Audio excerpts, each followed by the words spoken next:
Well, good evening, everyone. Sorry there aren't seats for all of you. I'd like to bring this meeting of the Chanhassen Planning Commission to order. And we'll start with just a few of the logistics. So the Planning Commission is a recommending body to the City Council. We suggest that for any of our items tonight, you follow them all the way through to City Council for final action. On tonight's agenda, there are 3 public hearings. Public input will be accepted when the Planning Commission opens the public hearing portion of any item. Any persons wishing to speak must come up to the podium, state their name and address for the record. Items before the Planning Commission will be reviewed using the following format. First, we will introduce the item. Staff will make a presentation of the report. I will open the public hearing for public input. I will then close the public hearing. Commission members may make comments, ask questions, and there will be a motion. And with that, I will call for the first item.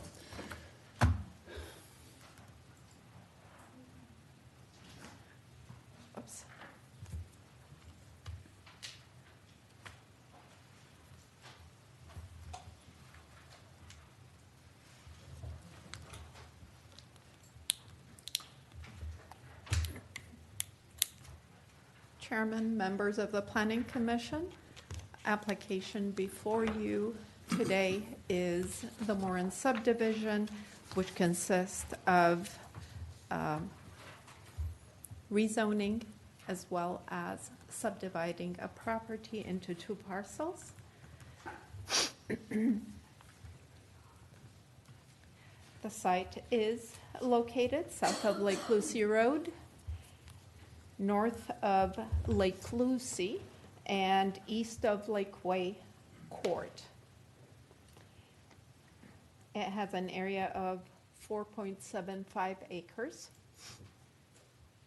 The site is guided, residential, low density. That is the 2040 land use plan. As you can see, all of the parcels surrounding it are actually guided residential low density, which is intended to accommodate single-family residential zoning, low density planned unit development, residential. What the applicant is requesting is consistent with the land use plan.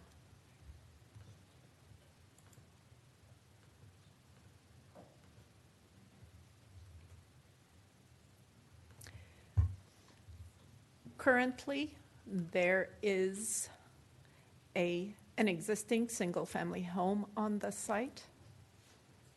It is served via a driveway off of Lake Lucy Road. And there are 2 wetlands. The site abuts Lake Lucy, which makes it a riparian parcel and has to meet all of the requirements of the Shoreland Overlay District for Lake Lucy. There's an existing turnaround that is part of a private street that is intended to serve the new parcel after the site is subdivided. Brief background on this property. Back in, as the property west of the subject site was before the city for development, the City Council directed staff to look at how is this area going to develop. Specifically, how are we going to serve the Mauren property? As city planners, as our engineering staff looks at development throughout the city, one of the things we look at closely and examine is orderly development and ensuring that we are providing services, sewer, water, access to the site. We want to make sure we're not landlocking any property. At the time, it was envisioned that the Mauren property could potentially get 2 additional parcels where there would be a line bisecting the property right at the where the fork on the existing turnaround for the private street is located. Private streets are intended to serve a maximum of 4 homes. One of the things that was contemplated was, do we put in a public street here with a cul-de-sac? And the impact of looking at the public street and what it did to this area made the city council as well as staff take pause, and they said, let's move forward with a private street, and they granted a variance to serve up to 5 homes off of the private street. As we began working with the neighbors at the time, the Maurens resided here on the subject site, a lot of the discussion took place with them, and the developer of the neighboring property began working with the Maurens. They wanted to ensure that the property to the west is able to develop, and at the same time, they agreed to allow the turnaround to be located on their property, and this way, the property to the west would maximize the number of units that they can get.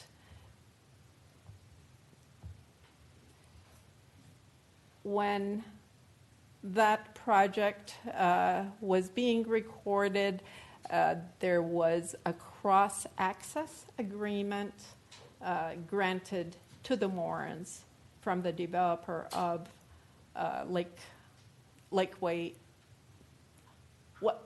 White Dove Development.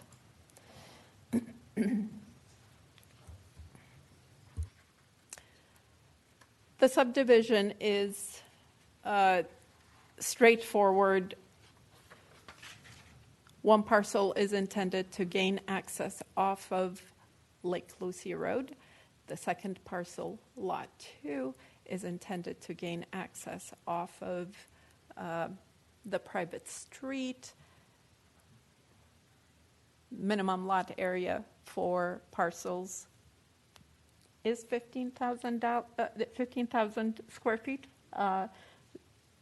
Parcels that abut lakes have to be a minimum of 20,000 square feet. Both parcels far exceed the minimum requirements of the ordinance.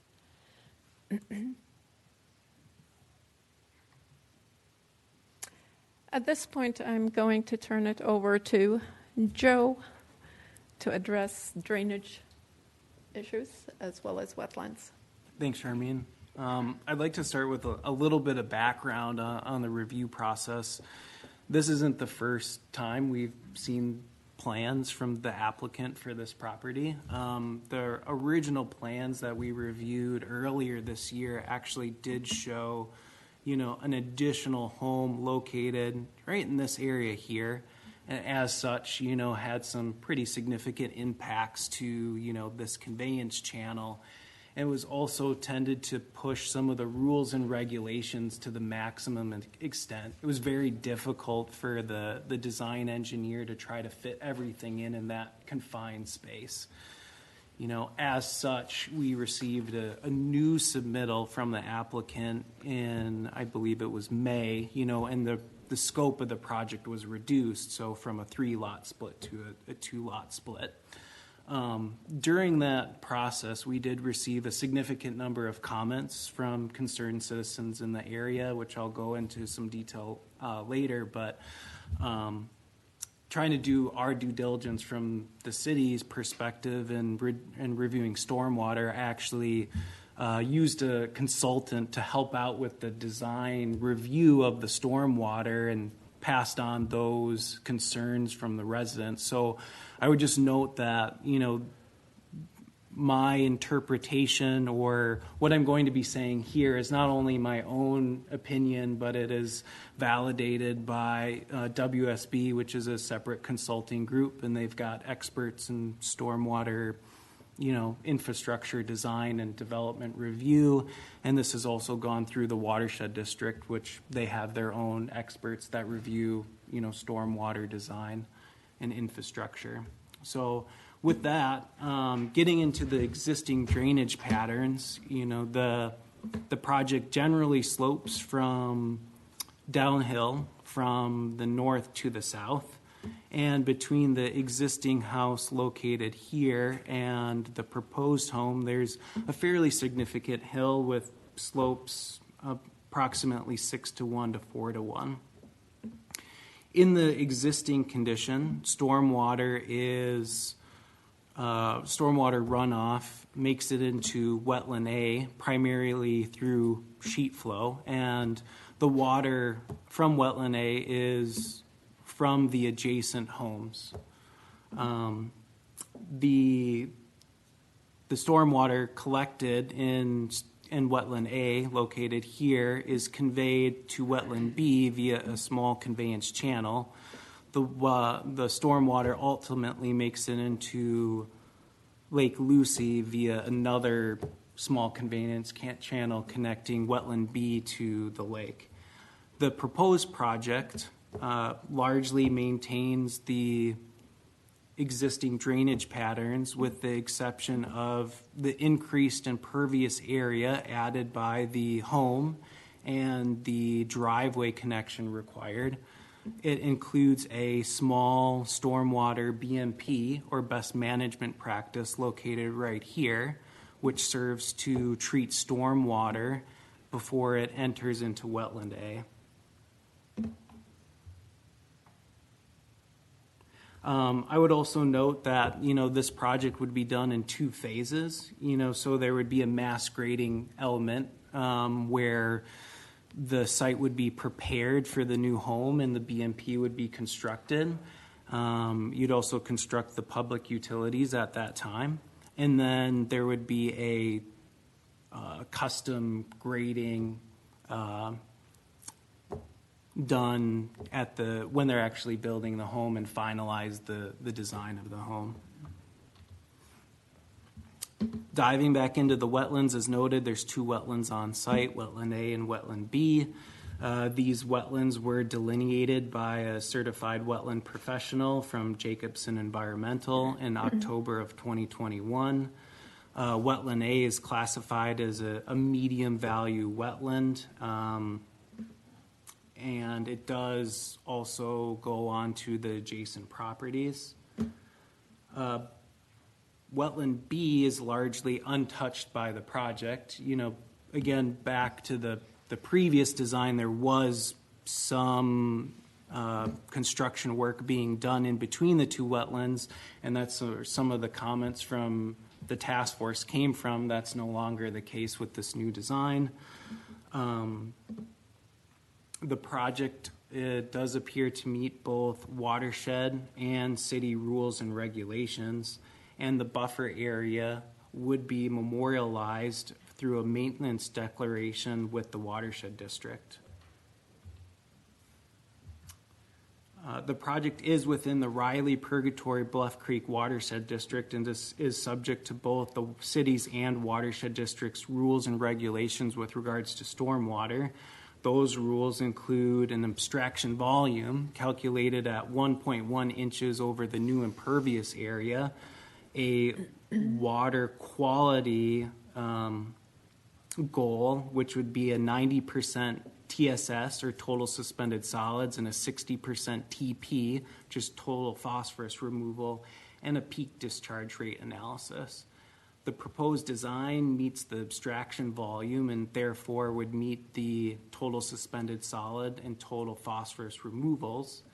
And the design has an added benefit of routing some stormwater runoff that is previously untreated into the basin before it makes it into wetland A. So in this existing condition, there's no treatment to wetland A now, with not only the proposed project is being treated, but some of the impervious area from the adjacent properties will be treated.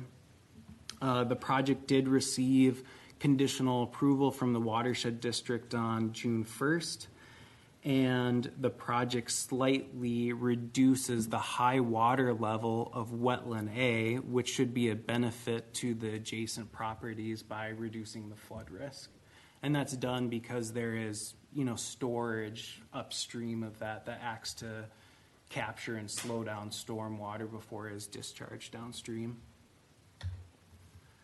The Lake Lucy Task Force did bring up a number of concerns. I'm going to try to touch on the primary concerns here. I would say one was the geotechnical report. There was a number of issues brought up with perhaps some inconsistencies, water being located in the boring holes, perhaps the presence of groundwater.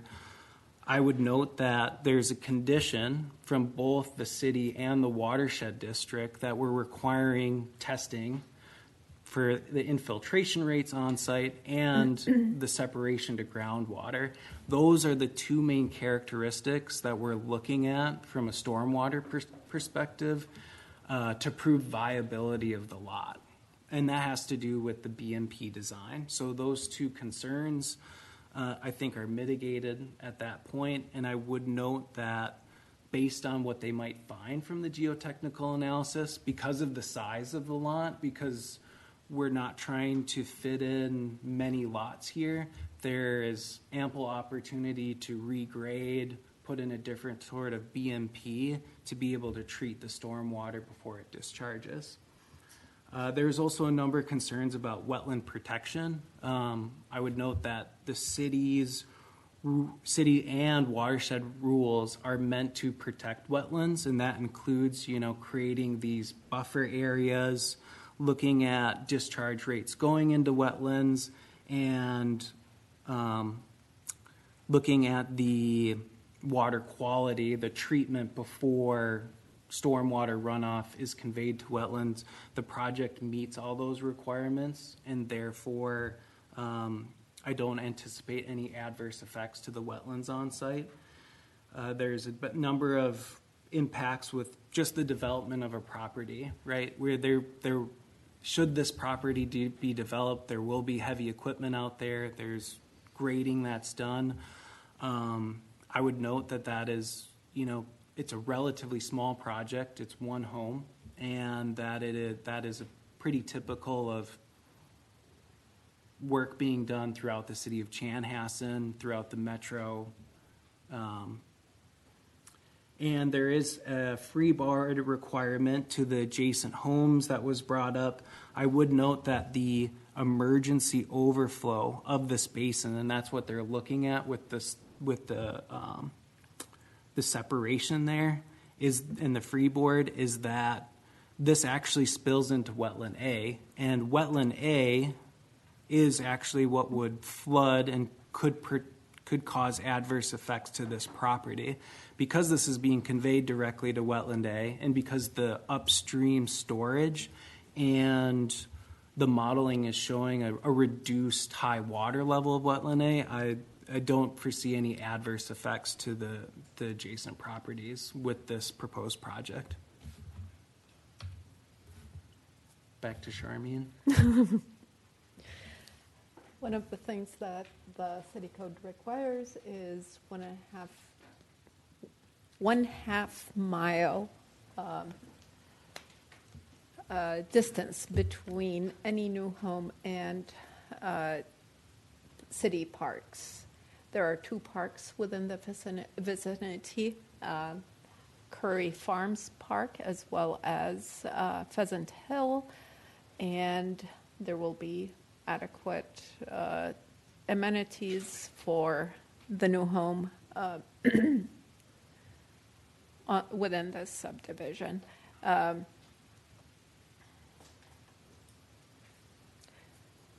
landscaping and tree preservation on this parcel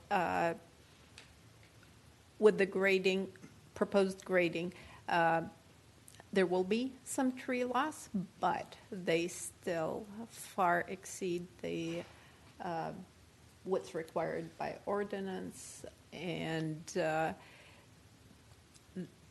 they don't need to add any additional trees. However, they do intend to put in some landscaping.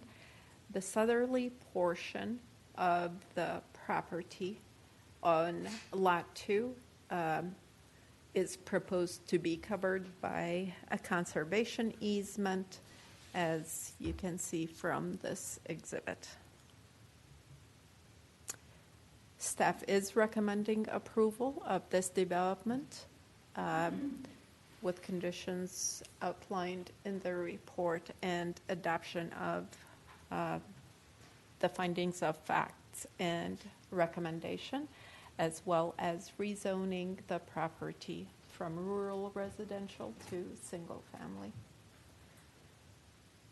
I'll be happy to answer any questions. Thank you, Charmaine. Questions for staff? Mr. Chair, Yes, sir. I have several questions. The staff refers to the waterway between the two wetlands as a conveyance channel. Mr. Giachetti, I hope I'm pronouncing that name correctly. Giachetti? Great, thank you. Mr. Giachetti refers to the waterway as a creek in his presentation materials. The dictionary defines creek as an inlet in a shoreline, a channel in a marsh, or other narrow, sheltered waterway. My question is this a semantic difference between staff and this group, or does staff view the waterway as something other than a creek? Joe? I would say that's more of a semantic difference. You know, the channel or creek, you know, conveys the water from A to B. It's a natural channel. It's not man-made, and it does not appear to convey water all the time. So unlike a typical creek that has a spring as a source? Correct. Yeah. I assume that it is, when it's dry out like today, I'd be surprised it's probably still dry. And during wet conditions, there's a natural overflow. And again, that channel, creek, it conveys water between the wetlands. Okay, thank you. Second question. What accounts for the claimed discrepancy between staff's assessment of drainage, stormwater management, and erosion prevention and sediment control and those of the experts that Mr. Giacchetti's group engaged? Can you be more specific? I can't because I'm not an expert. I just read his information, I read the staff report, and there seems to be a discrepancy in the assessment between the two groups. And I'm trying to understand what accounts for that difference. Sure. I can only answer from the perspective of our review, which we look at city ordinance and our rules and regulations, and we apply those rules and regulations. And if they meet those rules and regulations, then, you know, that's the basis of our finding of fact. Okay. And then regarding the 4 soil borings, could you please comment on the validity of the location discrepancy and ceiling compliance issues claimed by Mr. Giachetti and the work performed by Hogan, I believe that's correct pronunciation, Geotechnical Services on February 15th of 2022?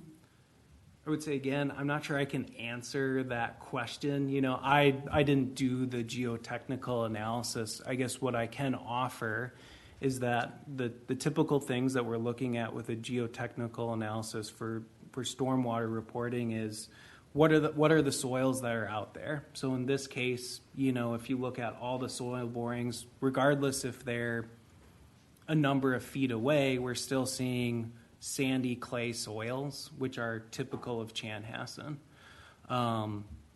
The other thing that, depending on the location, would be the depth, and that depth maybe is associated with the groundwater located in that area. Again, this analysis was done by a professional geotechnical engineer who signed off on it, and I have to go with their recommendation here, and I would, again, with the caveat being that there is conditions from, again, both the watershed district and the city that we're going to receive additional information. That is going to show the infiltration rates and the separation to groundwater. Because when the geotechnical analysis was completed, it was, I think, during more of the winter months, right, which aren't ideal for measuring infiltration, that it's pretty typical to get this information during a later date, during the summer, spring, fall months where they can be collected. And as such, we would use that data for the designer would use that data for their resubmittal. So other than the sloppiness, perhaps, of the contractor to provide the exact location of the soil borings, in fact, it really doesn't make that much of a difference if they're over here as opposed to 20 feet away or 30 feet away? That is my take on it, and that has been echoed by the consultant who helped out with the design review. Okay, one last question. What is meant by freeboard requirement? I've not heard that term before. I'm sorry, I missed the last thing. The freeboard requirement, what does freeboard mean? Freeboard is measured between the high water level of a pond or some sort of area that collects stormwater and the low floor elevation of a property. So you can imagine, you want a certain level of freeboard as basically a safety element. If you don't have freeboard, your home is at an increased risk of nuisance water, flooding, etc. Great, thank you so much, appreciate it. Has a geotechnical analysis that's been done with the city ever been incorrect in that you know of or aware of with the city? Not that I'm aware of. I would also note that I've only been here 6 months, so it's difficult for me to answer that. That's fair. So I think one of the main concerns of the residents, or from what I gathered, is obviously flooding and disturbance to the wetlands, and there was a lot of concern about who would be liable if this geotechnical analysis is incorrect, and they go through with this work, and then there is flooding to residents' property. Who is that liability on? Is it the geotechnical analysis company? Is it the watershed district? Is it the city? Well, again, I would note that, we're getting additional information that would act to essentially trump what information was collected as the geotechnical report. So to me, that mitigates that concern. And when you're asking about, who's at fault there, I'm looking, I believe who would sign the plans, the designer would have some fault in that, but I would probably have to get back to you with an answer after I would consult with our legal team. Yeah, so as we look at this, and if we approve it, what they're going to do, from my understanding, is do the initial grading and then look at what the level is at and then make adjustments as they go, or what is the... No, they'll come back with an updated design. So Okay. they'll go out and get that additional information. Okay. And they'll come back with a final design that has that, uses that information for their design. Okay. The mass grading and the custom grading come after the plans are approved. So there's still additional due diligence that they need to go through before they would move forward. Absolutely. Okay, thank you. Other questions for staff? I had a few. First, Charmaine, do you mind backing up to the picture of the drainage that you shared? Perfect. So the property that the majority of Wetland A overflows into is 6670. Do you know if that's correct? Point Lake Lucy? Actually, it doesn't matter. Whatever property that is, I think I think I heard you say it earlier, but based on what we know now, and with the installation of this proposed BMP, would the property owner at that property expect that wetland to slightly reduce? The modeling submitted as part of the design shows that the high water level of the wetland would be slightly reduced. But that is looking at modeling of some synthetic storms. But again, the high water level measured from that 100-year storm is a good measure of, you know, flood risk. That's what they're using when they are trying to assess flood risk. Sure. Okay. What does it mean for a buffer to be memorialized? Essentially, there's a maintenance declaration, and they go out and they actually stake in markers. So they go out there, and during these new developments, there's stakes at those locations. So then it's very clear to not only that homeowner but the future homeowners that that's a wetland buffer, that's what it's for, you know, and so it's easier to maintain. Now, current rules and regulations from the city of Chanhassen, we have wetland buffer rules, but right now, you go out there, you would not see wetland buffer signs. So again, there's more risk that someone doesn't know that that's part of the wetland buffer and does something in that area. Sure. Okay. I do believe I saw something in the reading materials about questions about how does lot 2 access Lake Lucy. Is there any position or anything that we as a committee need to know about that, or is that just whoever buys that property needs to figure that piece out? Are there any rules around that? Well, I think the current design has a conservation easement over that area between the wetland wetland B and Lake Lucy. Is that correct? Yes. Can I interpret that to mean that somebody could build something over that wetland?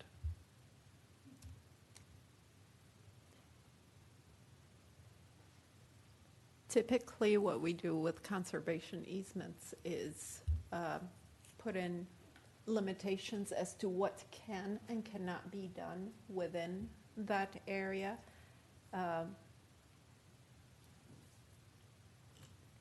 Hypothetically, can they put in a boardwalk along the entire length if that was permitted within the conservation easement?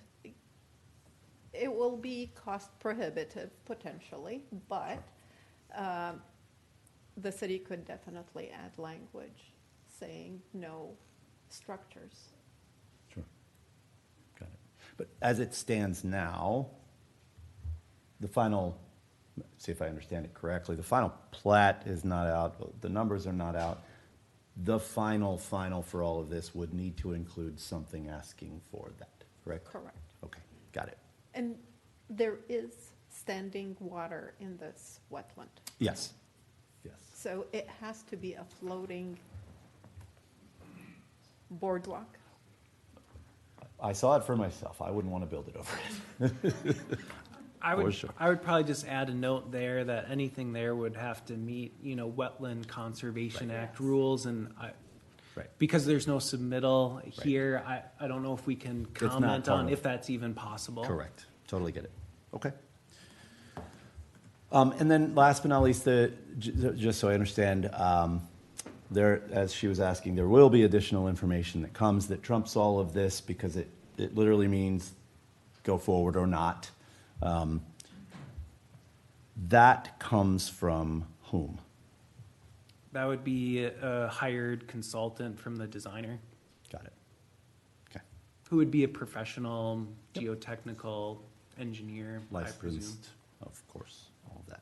Great, thank you. I did see concern somewhere about bald eagles nesting on this site. Is that something the city's aware of, or is that something that the developer would need to look into as to not disturb? With any development, the developer as well as city staff deal with the situation at that point if they encounter any form of wildlife. Thank you. Yes, sir. I'm just trying to understand history a little bit more here. So when this private road was built and the 3 current houses were built, we put the turnaround in this property. Is I'm trying to gauge, I guess, has it sort of always been the plan that a house could go here ever since that road was put in? Like, has that sort of always been? Correct. So when the property to the west came in, we asked the Maurens to show us how, it's what we refer to as a napkin sketch. Nothing that is detailed, but show us how you are going to develop your property. And we do that with every development that comes into the city.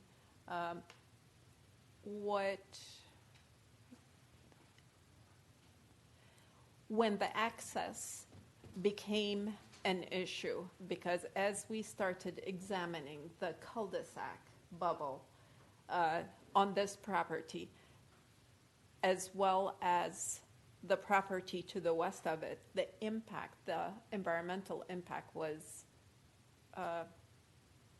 quite significant compared to what we would achieve if we used the private streets. So with the napkin sketch scenario, they envisioned 2 additional lots on the Mauren property. And that's when the city council at the time said, we're giving a variance to allow 5 homes off of the private street, even though city code allows a maximum of 4 homes.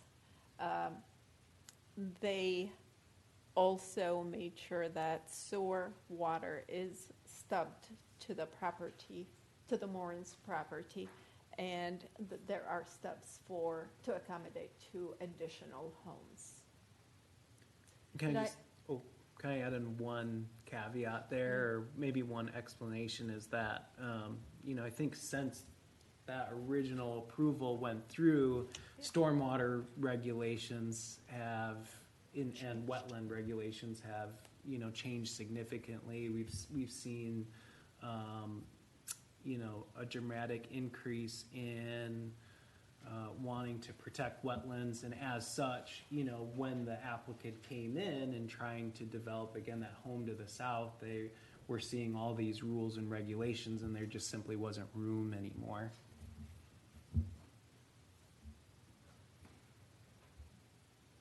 I guess the main thing I'm trying to figure out is, and maybe it doesn't matter, but why has it taken so long to get this part of this done? We put in the road, we built the 3 houses that are there already.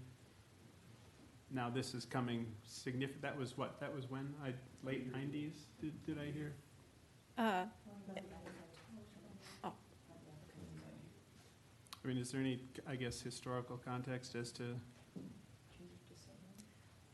why now? I guess I'm just trying to figure out with the road been put in and everything, why we've kind of we're just finding ourselves in this scenario today, just for historical context.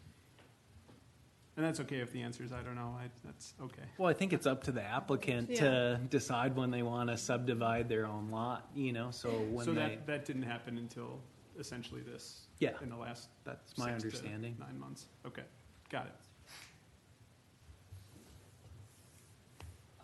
Question?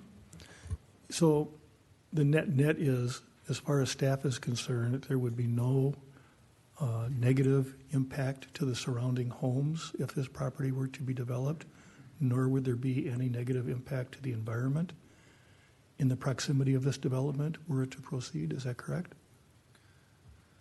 I would answer that in saying that the development would appear to meet all city rules and regulations. Then the intent of those rules and regulations are to, again, protect wetlands, protect the environment. I would say that, I mean, it is what it is. It's a development. You know, you are taking some natural vegetation and removing it to place a home, you know, so with the understanding of that, it does meet the city's rules and regulations that, again, the intent is to, you know, preserve the wetlands, preserve the natural environment to the maximum extent practical. And what about the concern regarding potential flooding to neighboring homes?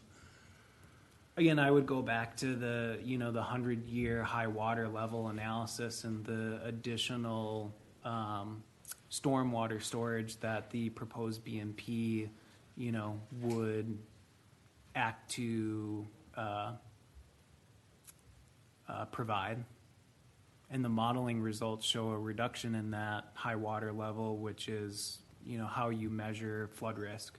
Which is a good thing. Which is a good thing, correct. Great, thank you.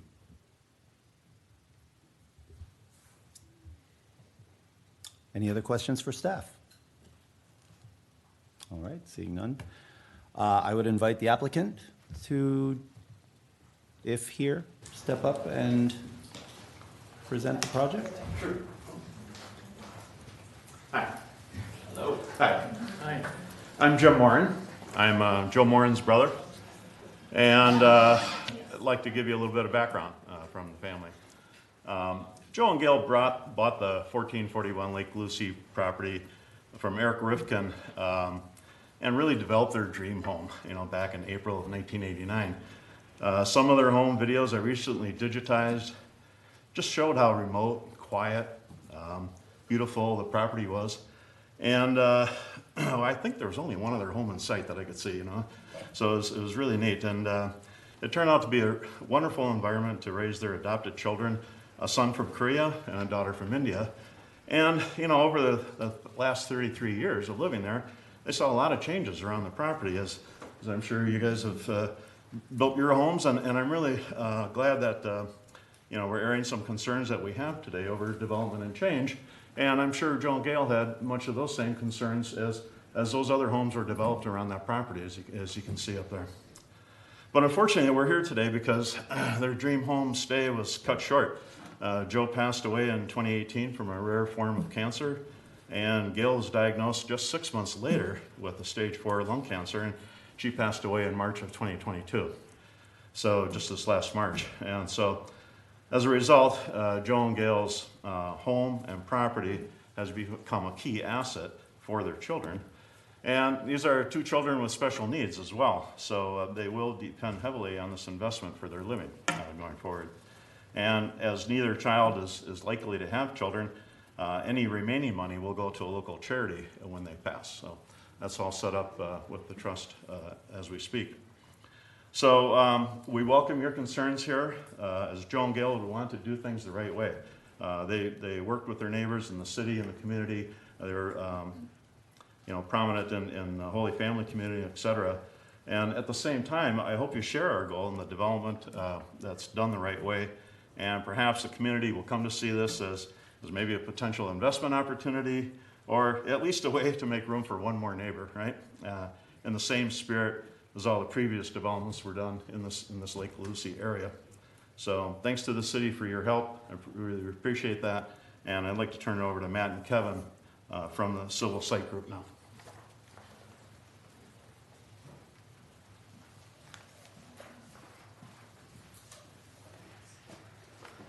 Planning Commission members, my name is Matt Pavick with Civil Site Group. I'm a civil engineer on the project.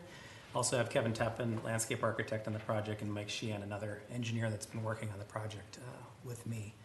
I'm here, you know, we're here basically just to answer any technical questions that you may have about the design. We've been working for a number of months on different versions of the plans.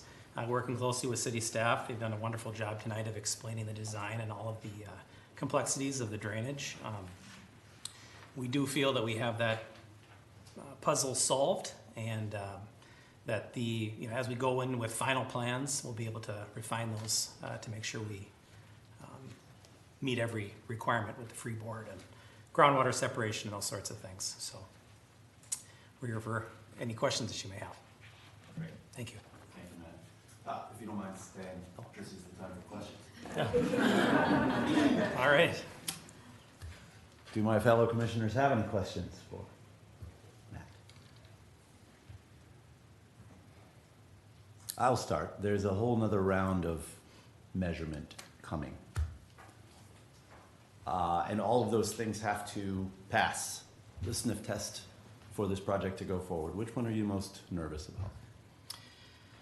Well, so the original geotechnical report that we have is soil borings, and that's a preliminary measure. You go out there and, you're just poking a couple holes and seeing what you can find.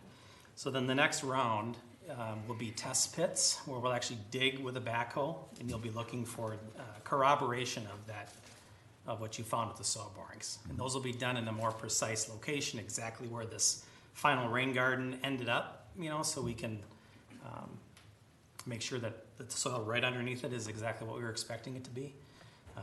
And they'll dig a little deeper and make sure there's no groundwater within 3 feet of the bottom of that system to confirm that. So, in terms of being nervous, you don't have x-ray vision, nobody knows what's underground. You do your best to do some preliminary tests, you base your design on that, and then we'll confirm it with further testing. And if a redesign is necessary or some shifting is necessary due to future information, that's not uncommon. So we can make those adjustments. Those are conditions of approval of both the city and the watershed. So if in fact you find when you dig with a backhoe that the ground is not appropriate for the structure, you would contemplate moving it? Or first of all, find a location within the lot where the soil conditions were appropriate and possibly move it? Would that require the developer to come back to the commission? If they meet required setbacks from property lines as well as wetlands, then no, they have a buildable area and they need to stay within that buildable area. If they needed a variance, then yes, you would be seeing.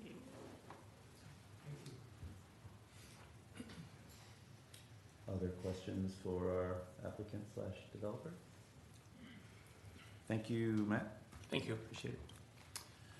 Okay. The moment you've been waiting for. I will now open the public hearing for public input and invite any or all of you to speak. Please, if just as a reminder, please state your name and your address, and then share your comments.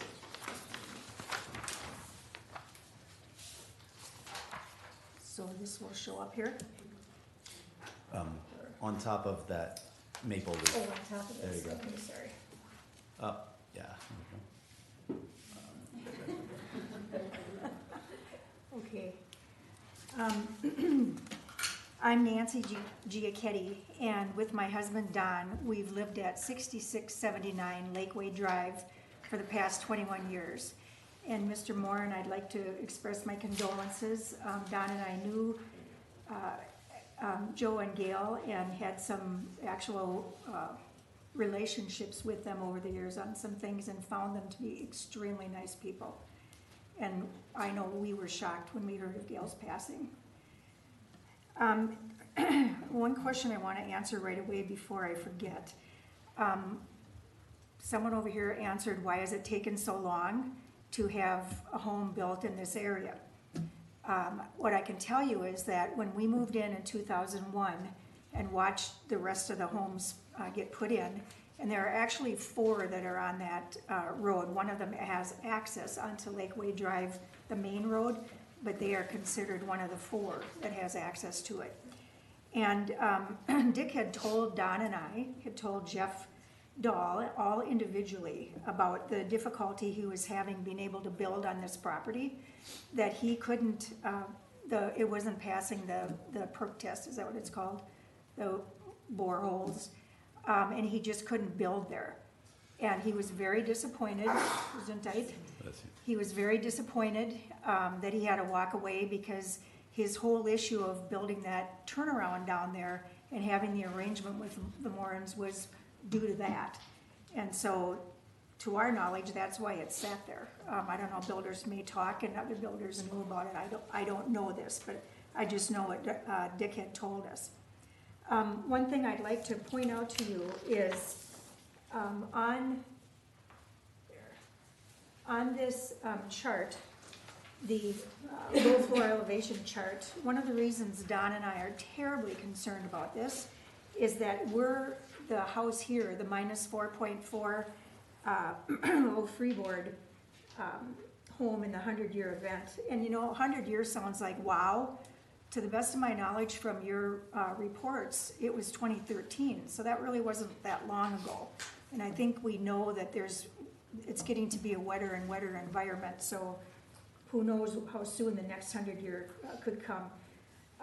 The house they're talking about building is 4.17 above.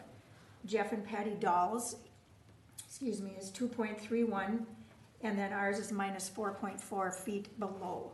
So that's something of concern. Actually, we did not know that until going through this. The task force is comprised of people that represent, or they don't represent, they're representing themselves, but they're from both Point Lake Lucy and Whitetail Cove. And we've learned a lot in this last 4 months that reports have been submitted to the city. Hundreds and hundreds of hours have gone into the research that we've done. And the task force believes that the entire city proposal is wrought with high risks and red flags. And I know after listening to you present today, and I appreciate all the work that you've done, but this is our perspective based on what we have read and what we've seen.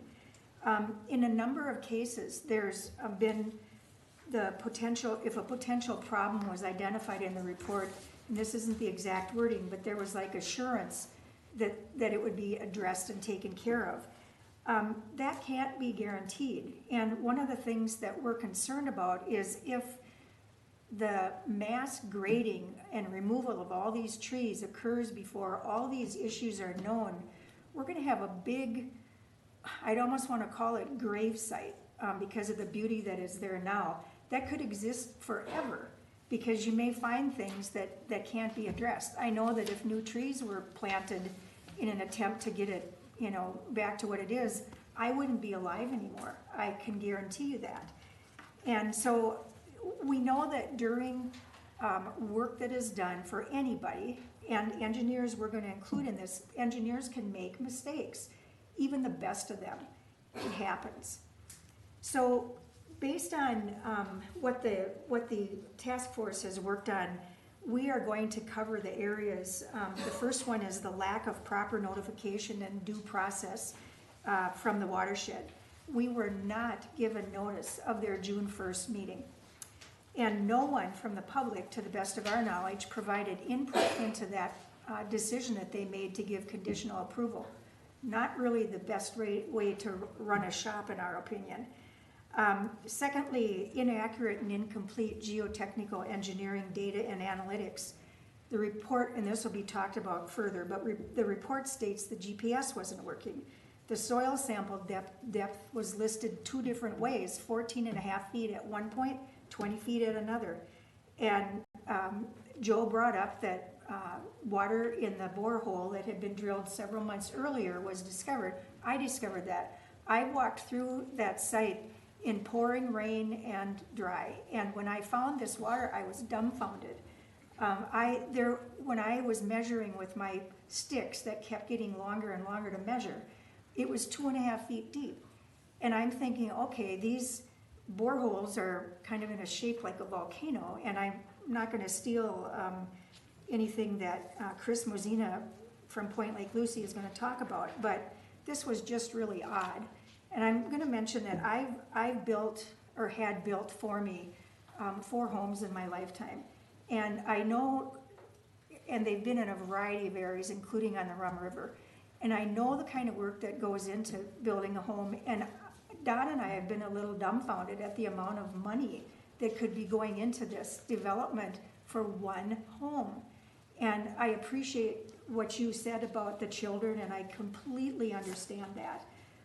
But from our perspective, we're looking at the effort, what could occur just for the sake of one home. With all the issues connected with the geoengineering technical data and analytics and what we view are some errors, it kind of points to the fruit of the poisonous tree. And building a proposed plan on incorrect data just is wrought with issues that are connected with this poisonous tree. I'd like to show you the photo. Okay, it's a little dark up there. But we had a drone do several runs in May, and it was actually nice because there were no leaves on the trees, so you had a chance to see more what was going on. Wetland A is actually a lot bigger than what I believe it's been shown as in the documents that we've seen. And I will tell you that wetlands are dynamics. This is dynamic. This has changed significantly since Don and I moved in 21 years ago. When we first moved in, and I'm sure when Jeff and Patty Dahl across the street from us moved in, that pond was very, very small. It's this size now. And this natural creek, I can't call it a conveyance channel, I'm sorry. That sounds man-made to me, and I know it's semantics, but it looks like a creek. Anyway, it created itself out of a need, and it's dug itself a hole, a trench, over the years to carry the water that's been going forward. So you can see from this that there's a lot happening here. This photo was in May. I can't remember the date of all the plat maps and things that I've seen, but I've seen a lot of material in the report that had many years ago, and it's admitted in there that this is from X year or Y year, but they're not as up to date as they could be. And their reports initially didn't even show this creek.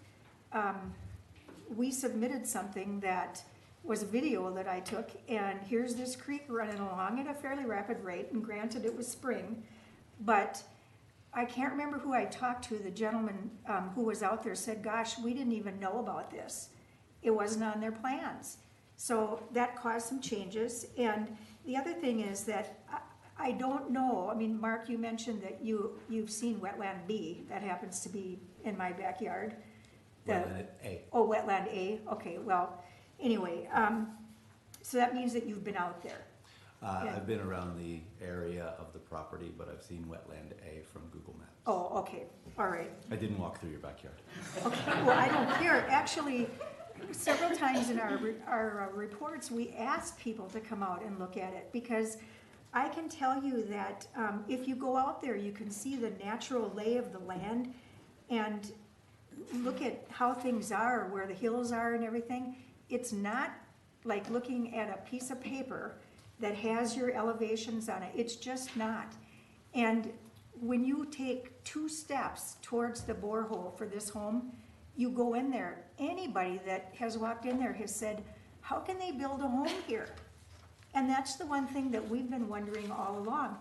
My cousin from Washington, D.C. was talking to me yesterday, and I was telling him we were working on this and coming to this meeting. And he said, you mean at the end of the road? And I went, yes. He hasn't been out there for 10 years probably. And he said, how can they build a home there? And I thought that was kind of an interesting statement. If you go out there, you can see Wetland A and the creek are their own natural ecosystem. They're their own biofiltration system of getting into Wetland B.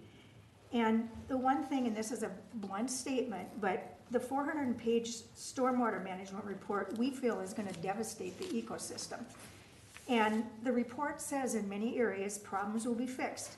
To do that, that report might swell from the 177 pages that originally it contained to 1,000, who knows? And it still may not address the issues that we have raised as major issues. The concern we have is that the authors of that report feel that they can solve potential water problems. Given bad data, you can't assure that, and that's a concern that all of us have, but particularly the Dolls and particularly Don and I at minus 4.4 feet. The engineers are developing plans for the artificial biofiltration basin to be placed right next to Wetland A. Our property is located about 60 feet down from that area, and water flows downhill, and we are negative 4.4 feet below the freeboard low elevation. And this photo is, you know, the reality of what's happening here. And when I look at the whole road issue, which is the last of our concerns, we're concerned about potential damage to this private road. It's not as wide as a city road. It was built in a good way, so it handles garbage trucks. I'm sure a fire truck could go down there. We've got a hydrant. But we are concerned about damage to the road with the amount and the size of the equipment that's going to have to traverse it, plus the 4 neighboring properties. You know, on this road we have concrete curbs. All of us have lawns. All of us have landscaping. And there are some trees, I looked tonight, that one of them at least that kind of goes over the road. You've got a plan set out for, I believe, $57,000 to handle issues that may come up in the building of the house, in the financial component that's in the plan. There's nothing in there for road repair. And so how is this plan to be handled? I mean, who's going to pay for this if there's issues with that road? We know the massive grading of the turnaround is going to happen, and we appreciate that because it would bring it up to code. Patty and I have asked our garbage haulers years ago if they could please back down that road, which isn't an easy feat with a garbage truck, so that they don't have to turn around in the turnaround, because if you've been out there, you see this thing has been sinking. And that has led us to believe that there's muck under there, or whatever kind of soil you would call it. And we know that you have to really dig in there to deal with the sewer and the water. We understand that. But in doing so, if you have to take the muck out or whatever disturbance you're going to be doing to that area, I think it's going to be pretty massive. And I can say this because I've watched them do the, I don't know if it's sewer and water, but some major work along Highway 7. And I watch it regularly, and it's massive work. This is a small area. I even wonder, where's all this equipment going to go when it's in there working on things, or even in the beginning? We wonder that when everything is put back together in the turnaround, is it going to change the nature of the water flow, whether it's below ground or above ground? And I'm sure that you'd be looking at it above ground, but nobody ever really knows what might happen underneath with the water flow. So basically, in a nutshell, I'd have to say we really are asking that we stop this insanity surrounding water management on this property, all for just one home. And I apologize for saying that, but we do live here. A number of people live here, and quite honestly, Don and I won't tolerate the jeopardy that our home could be put in place. So that's what I've got to say, and I'd like to call Chris Mozina up, who's from Point Lake Lucy.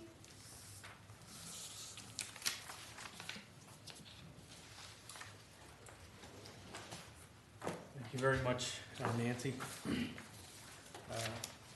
And thank you very much for the commissioners who are serving the community. Really appreciate that. This is a... Mr. President, could I get your address? Sure, right here. Perfect. 6670 Point Lake Lucy. This is a guide to me, right? But this is nothing compared to the smart people that I've met on this panel, and the dedicated people and the ethical people that are on the task force and that we've been working with over the last 4 months, putting in hundreds of hours to try to get at the truth. So these are things that are important to me, and then there are themes at the bottom that I really want to key into. And one of those is choosing the harder right instead of the easier wrong. And I think that's what Nancy's getting at, right? It's time to stop, right? It might be easy to pass this on to the city, let them make the decision. But your questions, Perry, specifically, why does the Hogo analysis matter now? Because the preliminary plat recommendations, ordinance in 1840 requires an accurate soil sample. Not tomorrow, today. Sorry about that. You asked a spot-on question, so I just wanted to get at that. The one other thing that's, I want to go how Nancy did too. Just right off the bat, you guys asked a lot of great questions. I'm not aware of anything in the site grading plan that talks about site grading on the Dolls property. You're creating a funnel here. Just look at the impervious surface. Look at the retaining wall, right? Which I haven't seen the elevations on either, which is also required in 1840. I also haven't seen pictures, right, of how the house, because you should have a picture of the house too, according to 1840. I haven't seen any photo images of anything from the neighbor's perspective, which is also an 1840 requirement. So here you're going to hear a little bit more about that, and I want to be sensitive to all the other smart people that have a vested interest in what's going on here. So I want to keep my remarks as short as possible. I'm inspired by, sorry, Jen, Jocelyn, right? I'm inspired by Jocelyn, Jen's 12-year-old daughter, who's in 6th grade. And in June, she did a science experiment.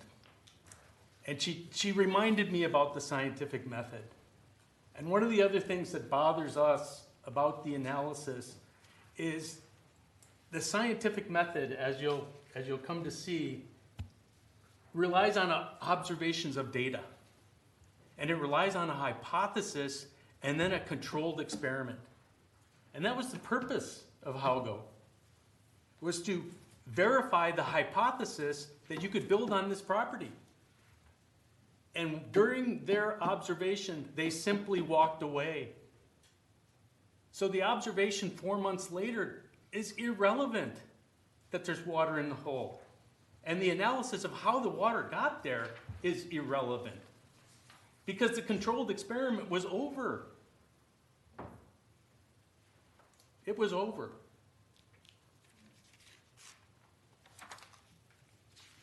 So here's, to Nancy's point, and to my father's point and my mother's point, when I washed the dishes for 10 children, and my parents had 10 children, if the dishes are dirty and the family needs to eat 4 hours later, you need to have the dishes be cleaned.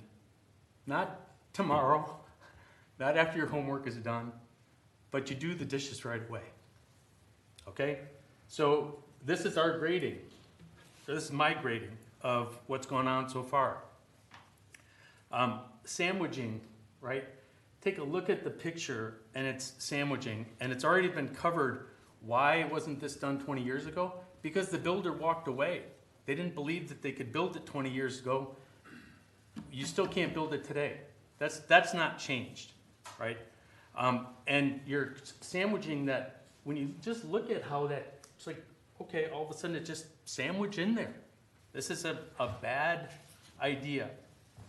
Surprises. Nancy mentioned those, the Murphy's Law of this. And when does it become too late? And the fruit of the poisonous tree. The supervision, I think, is extremely important. What's the cost to date? And and how much more substantially detrimental impact will occur, right? And who's going to make sure that that substantially detrimental impact additionally does not occur? How many people in the city are going to be required to supervise the construction, as Nancy points out, for one house? Seen it before history.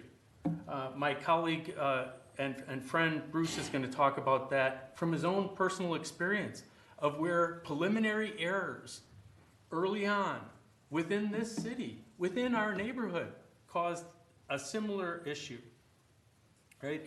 The science, I'm going to get to that in a second. I want to be clear to say a lot of great work has been done. It seriously has, right? The watershed put a ton of work in. While they didn't acknowledge the work that the task force did, I think they incorporated some of our early letters and addendums into their work.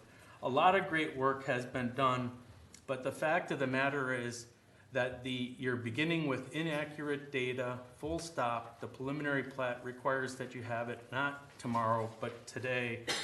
And as soon as you cross that and say conditional and variance, then you're into substantial detrimental harm based on section 1822 in the code. It shifts from the variance requires that you also attest to the fact that there isn't substantial detrimental harm being done in the development as well. So that's my assessment at this point. So I want to talk to these specific points real quick. Talk to transparency and governance. Nancy covered that a little bit, the science and the failure to meet the standards. Now, there is no way that I'm going to be able to go through all the standards that have not been met, but just 2 sheets from the back are the ones that talk about the retaining wall, talk about the style of the home.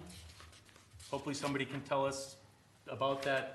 Photo images from the neighbors, etc. Those are requirements in the standard. There's also a list of other standards that are not being met in 1840. And I'm a little bit, concerned about the statement, is there going to be environmental damage or not? In the report, the city says no, but then in the questioning, clearly there is. And if you look at this beauty, right?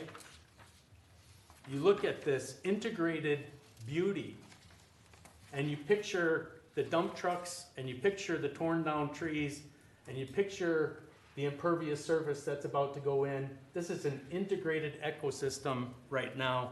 How can you seriously, going back to this one, how can you seriously think that there's not going to be substantial damage to that ecosystem? So back to transparency and governance real quick. Nancy mentioned about the watershed. I think there's stuff that the community could do better in the future, maybe an education guide for people like us in terms of how does the watershed and the city work together when these proposals come out, because it was really, really difficult. I do want to highlight that, again, Terry at the watershed, he said the soil tells the truth about the wetland. And that's why the location of the Haugo samples is so critical. His concern at the watershed is that wetland is actually bigger than people think, and the soil will show that. So what's the point of transparency and governance? I just want to make sure that the website on Chanhassen says public service, not just private citizens with a development hypothesis, right? The website at the watershed on the top there talks about data collection and analysis to ensure decisions are based on sound science. Your decision to recommend to the city council relies on, you're saying to the council, we believe good science was involved here. And it wasn't, it simply was not. So, reject the proposal which is substantially detrimental to the public welfare. You're going to hear more about that from my neighbors. I just want to, again, quickly come to this slide. And there's the picture that Nancy was talking about, the cone shape of the boring holes. The capillary action of water does not run uphill, okay? But the point here is it's kind of irrelevant because the experiment was already over. But I do want to come back to tonight, right? With focusing on the whole truth. When the whole truth can be won, don't accept the half-truth. When I look at this and it says the elevation was 957 and 5 feet, who knows what the elevation was? Hogan did not have a GPS working.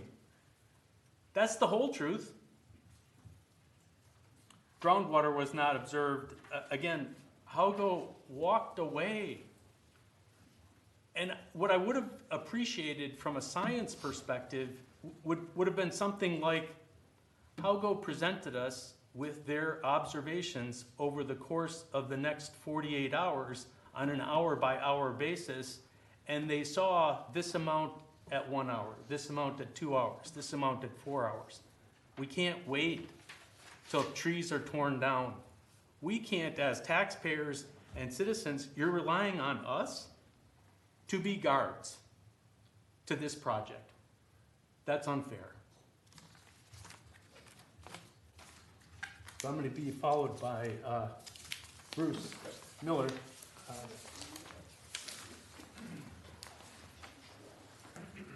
Thank you, sir. Good evening. I'm Bruce Miller, and my wife and I live at 6667 Point Lake Lucy. I'm an original homeowner. We built our house there in 2000. I've been president of the Point Lake Lucy Homeowners Association for the last 20 years. I can't explain that, but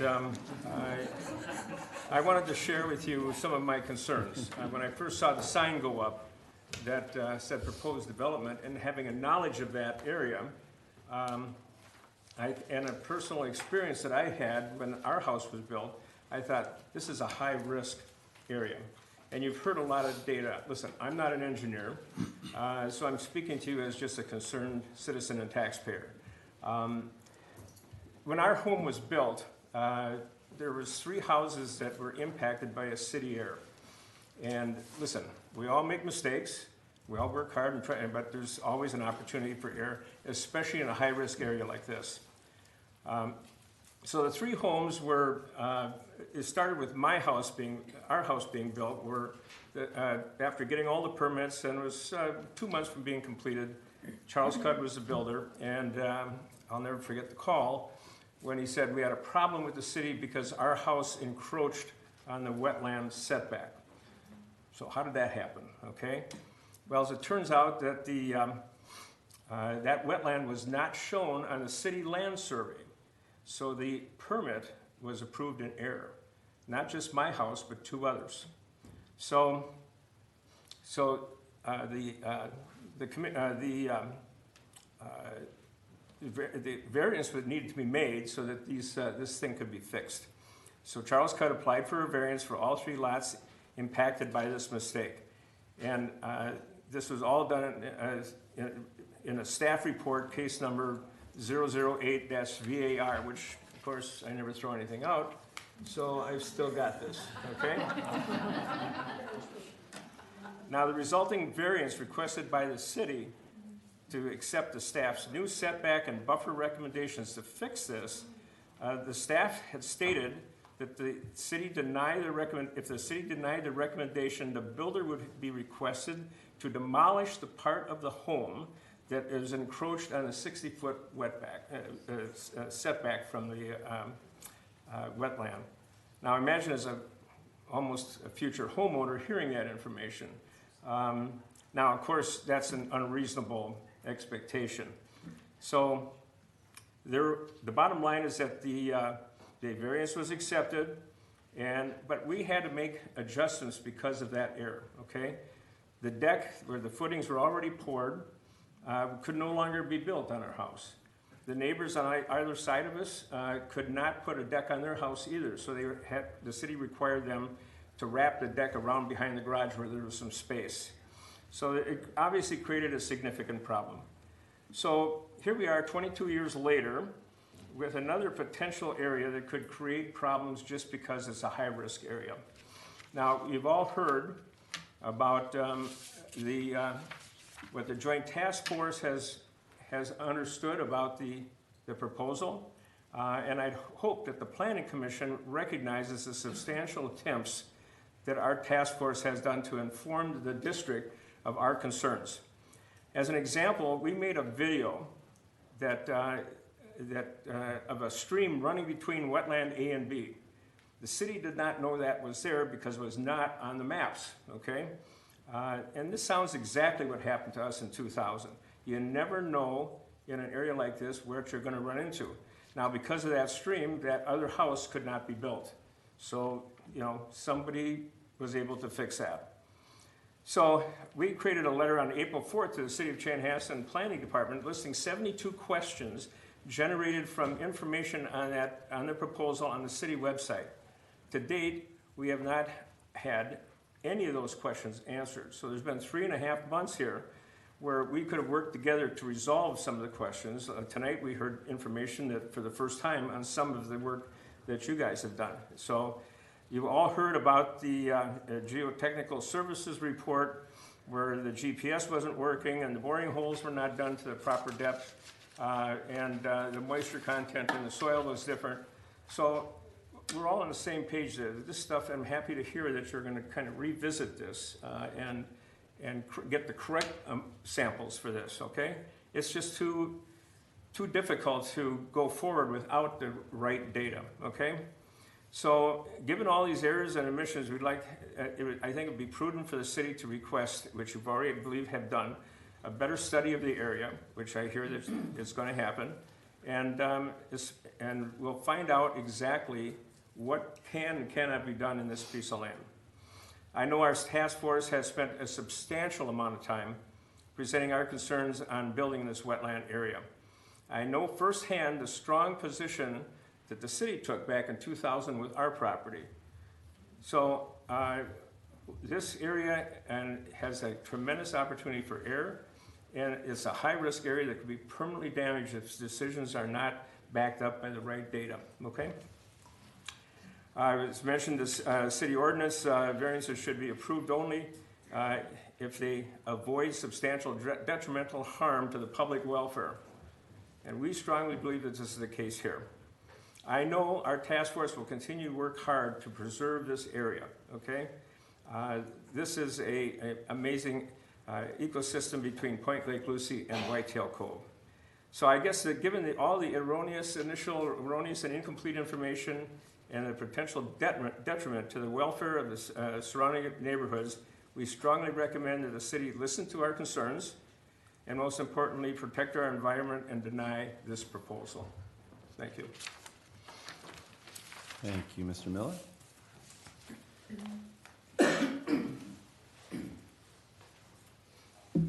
Hello. Hello. Good evening. My name is Haida Amin. I am a task force member for the Whitetail Cove and Point Lake Lucy neighborhoods, and I am a resident at 6700 PLL. Actually, right there. This has been a long night, and you know, we know that this is really not personal for you. This is not impactful. You'll go home tonight and not be impacted. As you can see, there have been many concerns and a lot of passion that our task force and the community have expressed. And I appreciate that there has been a reading of all the addendums and all the questions that we have submitted. And as you can hear, Chris and Nancy and Bruce, they brought up a lot of insufficient data that has been submitted to the city, inaccurate and incomplete. From the false water levels to the size of the wetland A has been extremely under proposed. The boreholes filling up with water, and they said that they weren't. The significant water level increase over the 20 years that we have put in our addendums. You can see satellite imagery that has shown over the last 20 years there has been significant water levels. And that is obviously going to continue. This, let's face it, is a ravine. It will continue to grow the wetlands. The not working or faulty GPS, that is absolutely inexcusable. And I can't believe that that was allowed to be submitted and not be questioned before going further. And if you have a geotechnical person on staff, I'm sure they asked the same questions. I hope they did.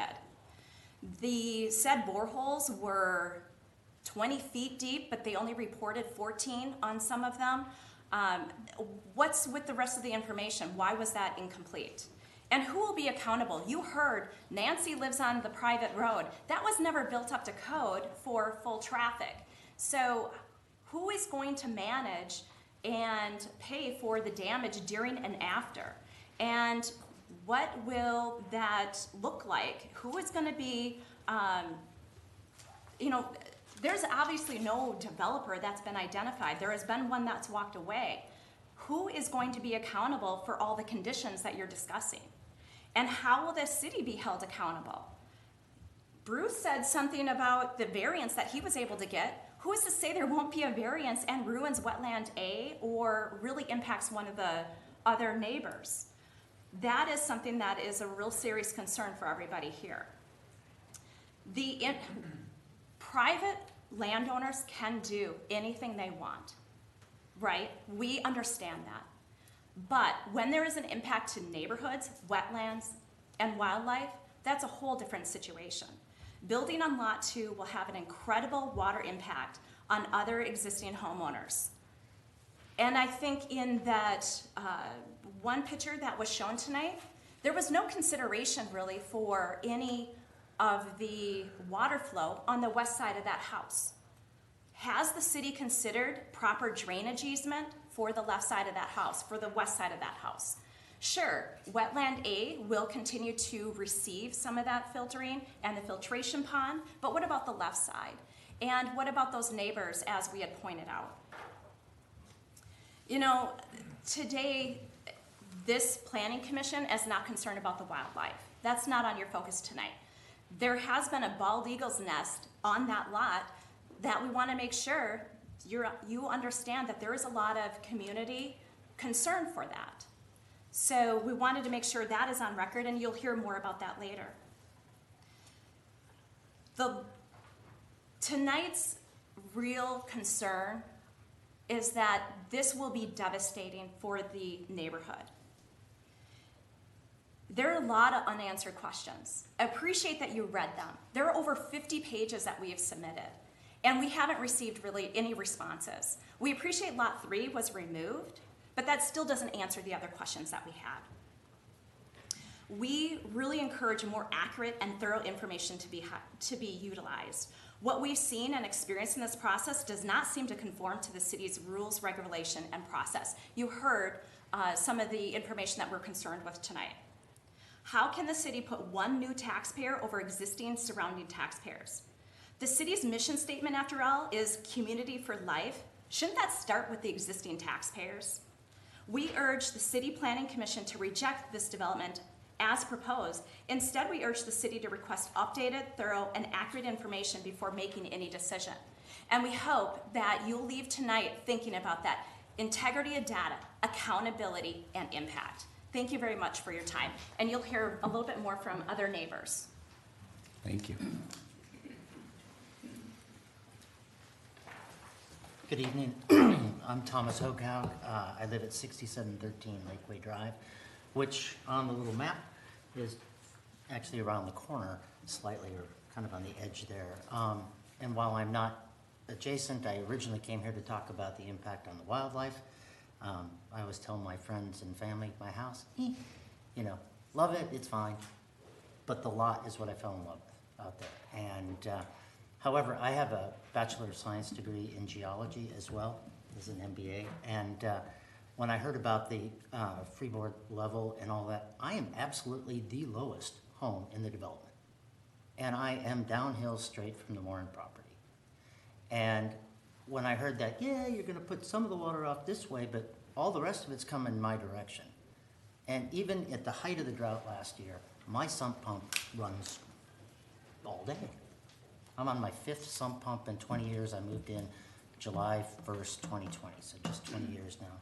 So I'm just curious if anybody in the watershed, since we weren't allowed to go and ask the question, have they looked at the impact of what's kind of downstream? It's all clay, water goes through it, it eventually winds up in my yard.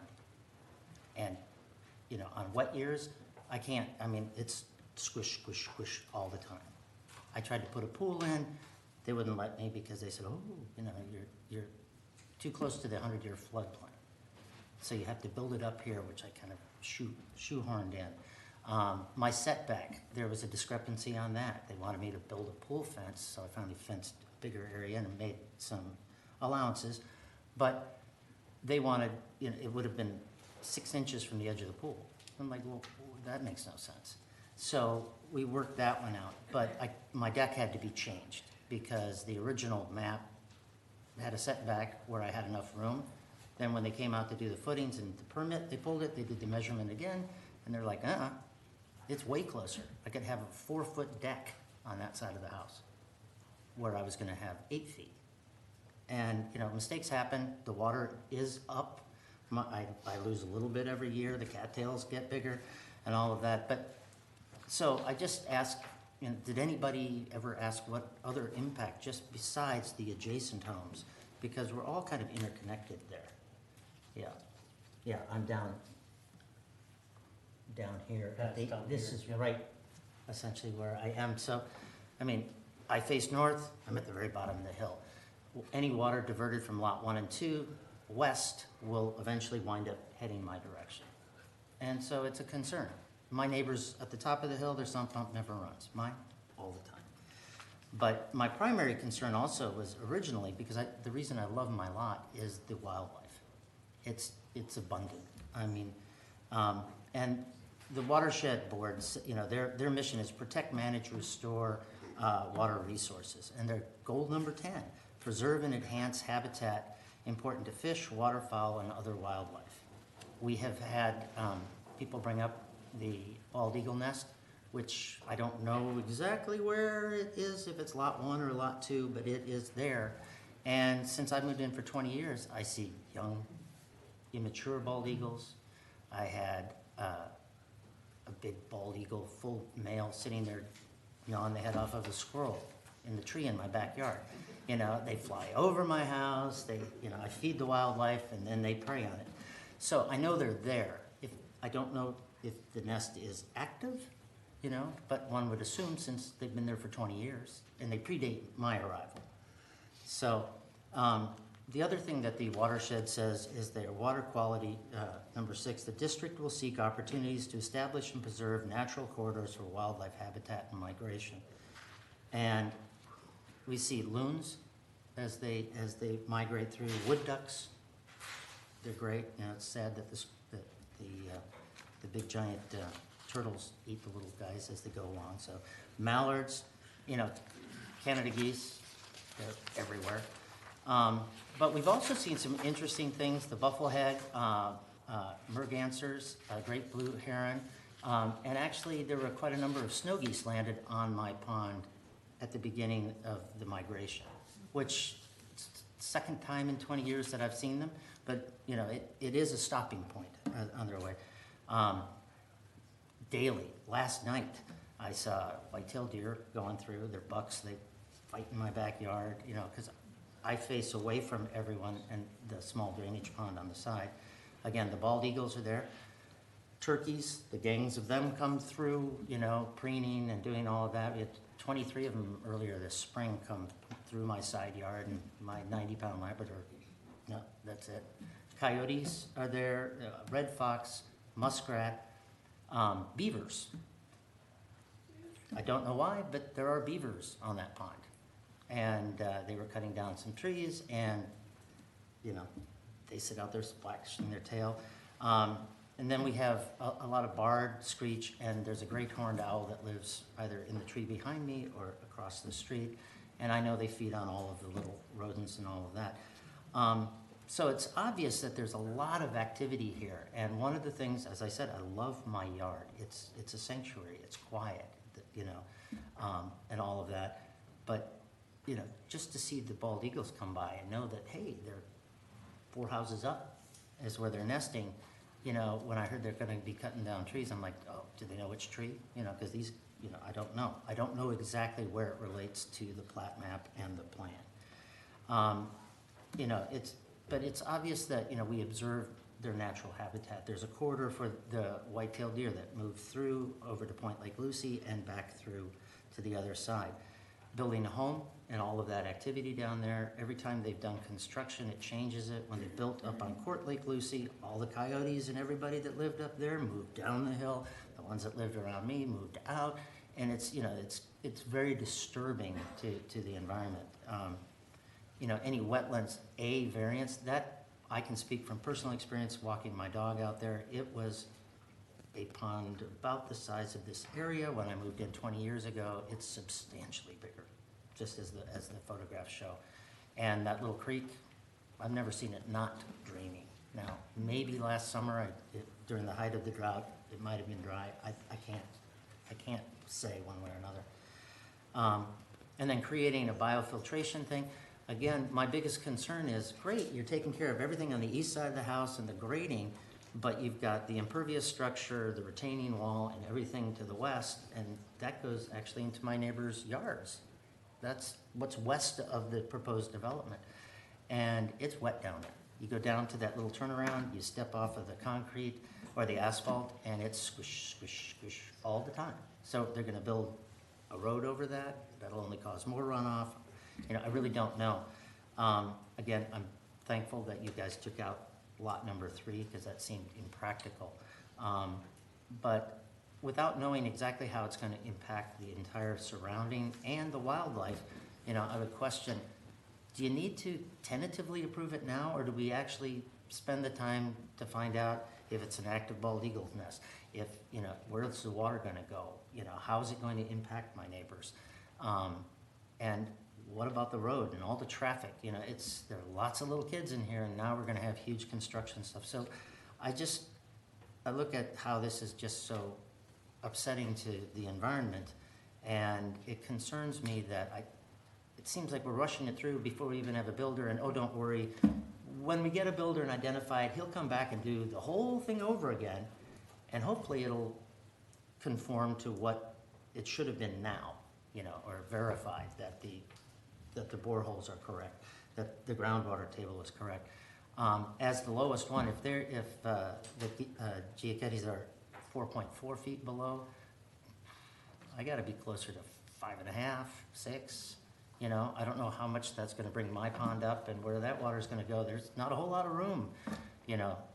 Next thing I know, I'll have water in the basement. So I do thank you for your time, but if you ever came out here, I sent some photos, we were going to do it, but the amazing abundance of wildlife. Anytime I post something on social media, people are like, where do you live? It's like Mutual of Omaha. And it's like, no, this is just my backyard. And I fear that by disturbing all of this, we're going to ruin it for everyone. So again, I thank you for your time. Can I ask a quick clarifying Sure. question? Which direction is your backyard? My backyard faces, no, it faces actually east, because I see the sunrise over the wetland B, and then it sets on the other side. So I look straight up the hill, my driveway. Thank you. Mhm.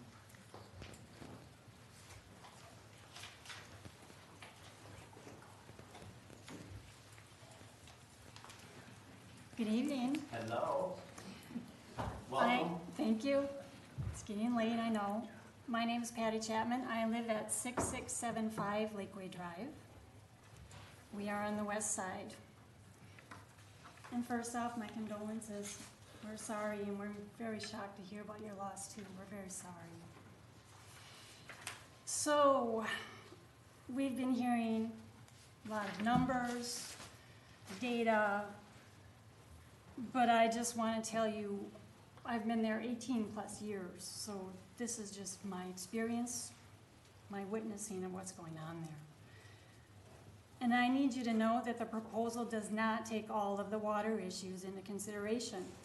The natural drainage route that leads to Wetland A and Wetland B actually begins on the north edge of the Mauren property along Lake Lucy Road. Surface water drains from the north, from the east, and from the west quite a ways.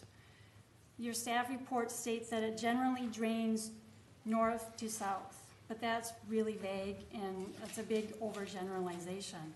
And I think this would be obvious to you if you were standing on the property, which I invite you to do anytime, and better yet, come when it's raining. If you stood where the building site for the new home on lot number 2 is proposed, and you walk northward up the hill to Lake Lucy Road, you'd quickly realize a natural drain exists there. It's a relatively slight depression, but it is significant depression nonetheless in terms of the natural surface water drainage. And Mother Nature has simply dictated its course using gravity, and it takes a path of least resistance. It gathers water, like I said, from the west, east, and north. It travels directly through the proposed home site, the pad where they want to put the home. And there it disperses somewhat. Then it goes on to Wetland A, moves on through Wetland B, and eventually to Lake Lucy. And during the spring, the snow melts. It's common to see a constant stream all the way down from Lake Lucy Road. We're not talking about the conveyance between A and B. It's all the way down from the road. And just because the proposal map contour lines and the measurements stop at the border of that property, that doesn't mean the water does. I see it, we deal with it all the time. We coexist with it. So after living alongside this natural drain for more than 18 years, I can tell you a substantial amount of water comes from the east and the west. I'm here asking you to please not disregard it, do not ignore it, and do not underestimate that water and its natural flow. The proposal has no plans for this upgrading and drainage. I heard you, with due respect, you kind of referred to it. All of the plans deal with the water basically at the home pad, the proposed lot for the house, south. I really haven't heard what you're going to do with the water that comes down east, west, north, past our lot, sharing their property. Where is it going to go?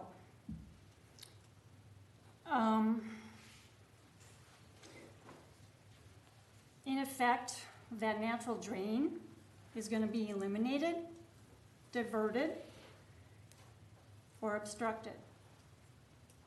They want to put the house where it disperses and moves across. Where it flattens out, that's where they want to put the house. So my question is this. Once what used to be the path of least resistance has a home and other impervious elements like a driveway, retaining walls on it, where is that water that's upgrading going to go?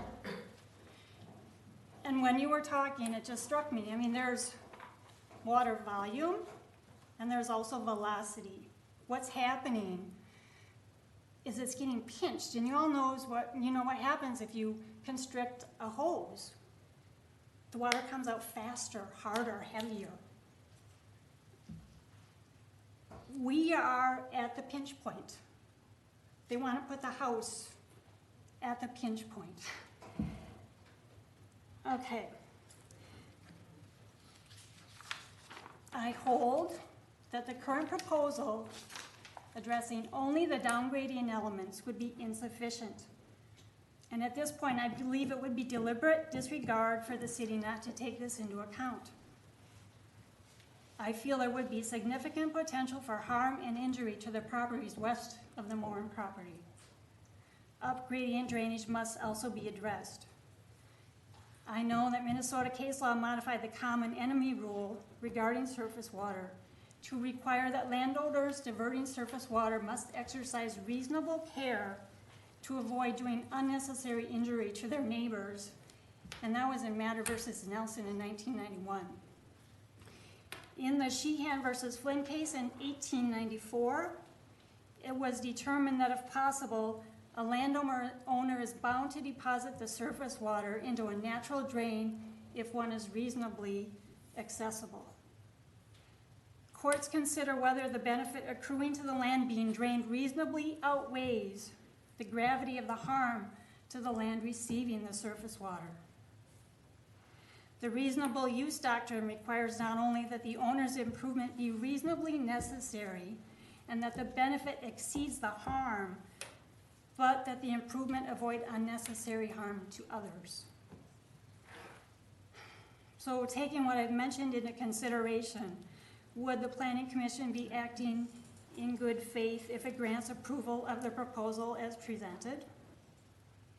Is it reasonable to alter the natural drainage so it causes injury to adjacent and surrounding properties for the sake of a single new home? We need to know how you plan to address all of the natural drainage and surface water issues, not just the down gradient. And whom, as you alluded to earlier, whom do we hold liable if and when it harms adjacent and surrounding properties? Thank you. I really, really appreciate the opportunity you've given me. And I know you guys aren't the ones who are going to be altering the drainage, but you're greenlighting and blessing someone else to do so. And I expect the city to address me as a citizen the same as they would not just the landowner or developer. We are citizens too. And so far, my largest concerns have not been answered. I think there are probably other questions too, so thank you. Thank you. Yes, thank you.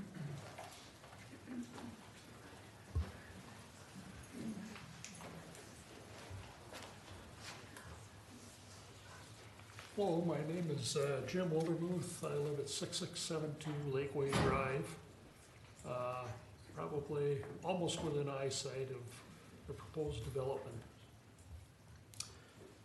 I have a few questions that I would like to pose that involve kind of the logistics of the situation. At this point, there doesn't appear to be any consideration given to where workmen are going to park. The use of heavy equipment on this private road is probably going to destroy that particular road because it was not up to city standards and was not accepted as a city street when the development went in. The other issues that I think are going to be very critical are going to be the attitude of the developer and the builder involved in this situation.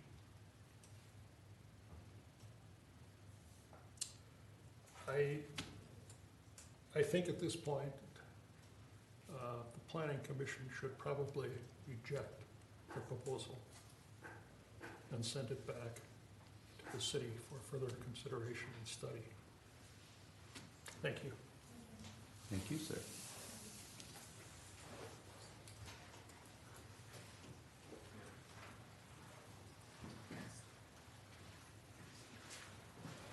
Hello, my name is Blake Tornga. I reside at 6686 Point Lake Lucy. I want to thank you all first for your patience, for all of the community information, requests for information tonight, and for the proposals and the thorough engineering work. I haven't been in your shoes as far as residential zoning questions before. I will tell you my background. However, I've been a commanding officer of a naval base, and I've been responsible for approving very large construction projects.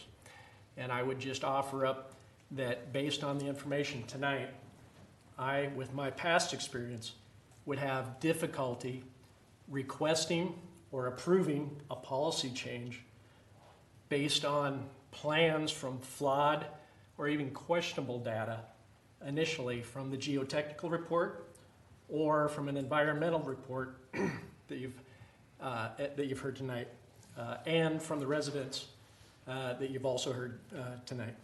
So I guess I would hopefully, possibly even conclude for the organization with those words based on the inconclusive data or questionable data, that it's probably premature to make a recommendation for an approval for this request. Thank you, sir.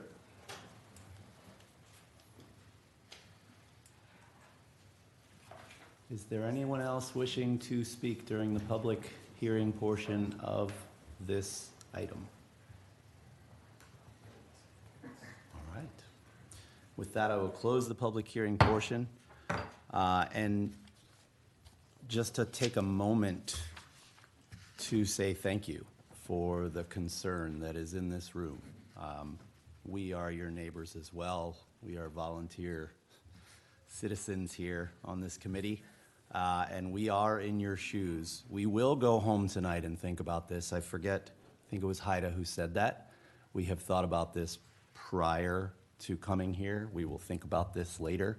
Depending on the decision tonight, we will think about this for a very long time. So I want to make that noted. The public hearing is closed, and now at this point I will invite my fellow commission members to the floor to make comments, ask questions, clarifications.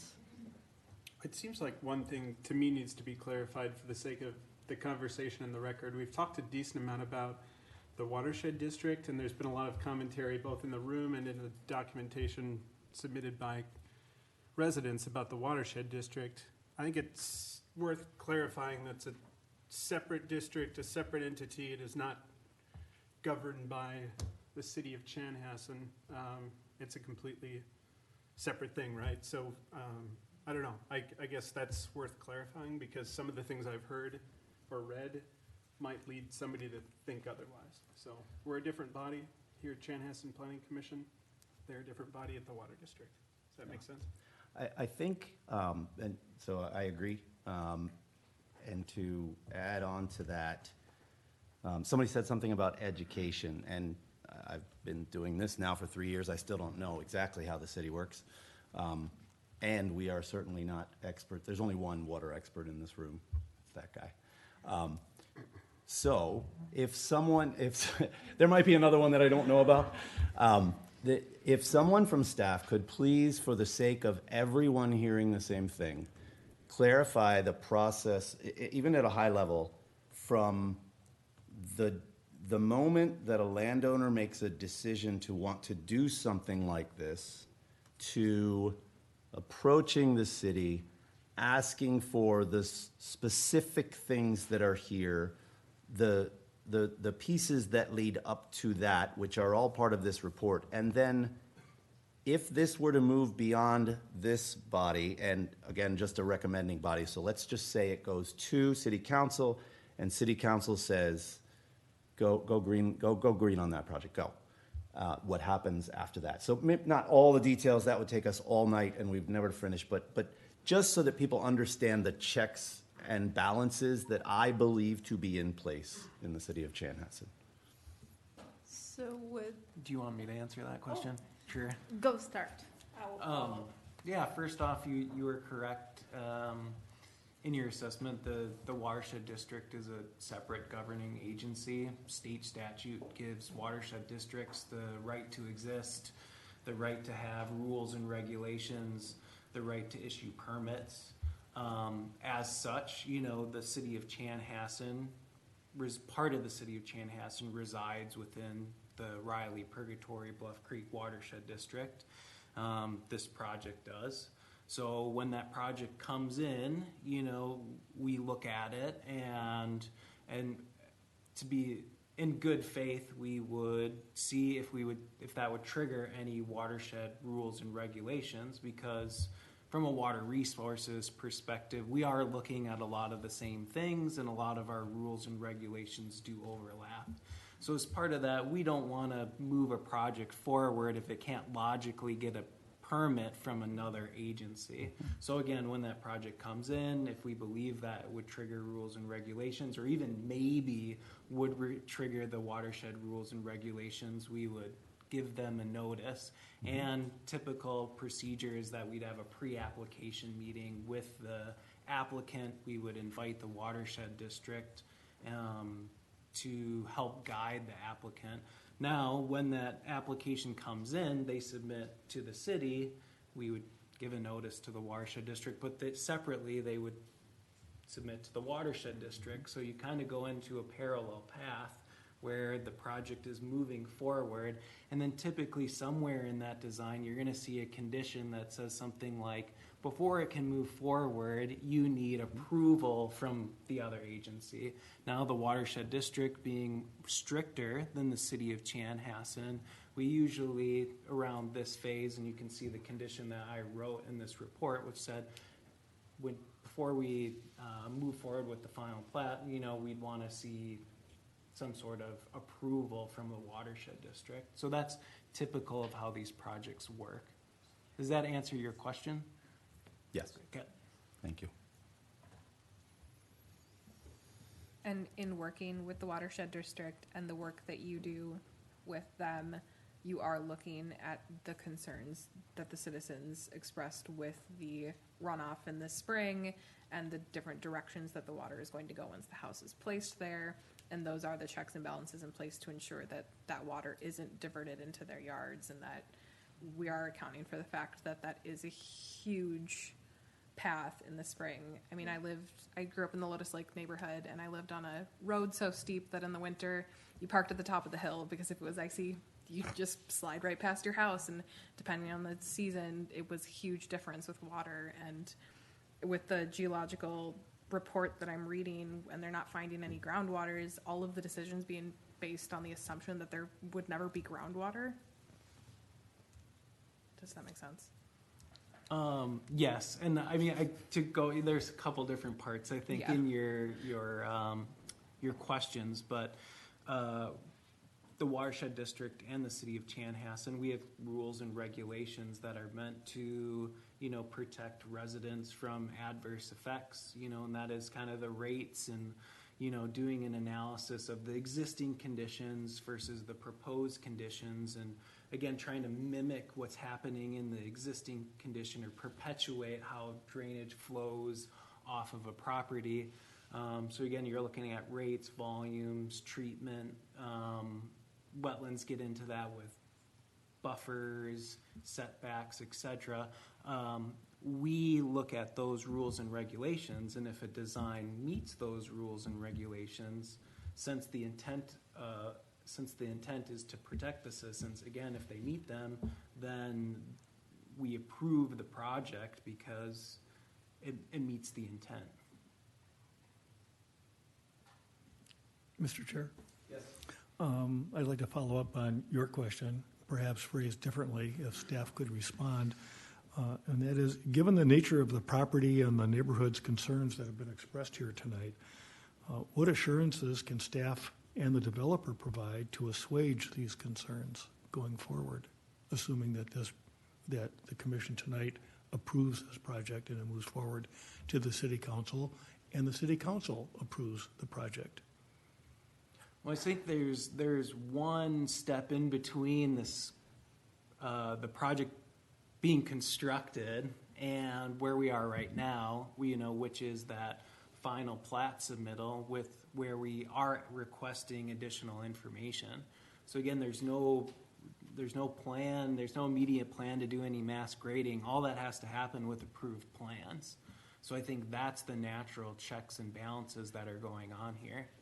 Okay, and would those checks and balances include some responsibility on the part of the city to address the existence of this eagle's nest that was referred to tonight? I guess I can't answer that question. If a situation was encountered while the developer was on site, they will address it.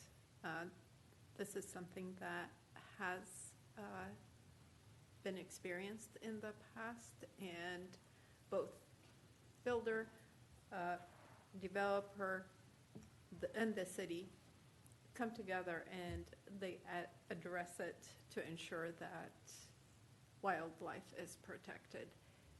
Also bear in mind that there is going to be a large conservation easement on this site. Yes, there will be an area that will be graded to accommodate for the future home, but the southern half of this development will be preserved in its natural state. Okay, but so for the sake of illustration, let's assume that this eagle's nest is in a tree that's smack dab in the middle of where they want to build the house. What happens?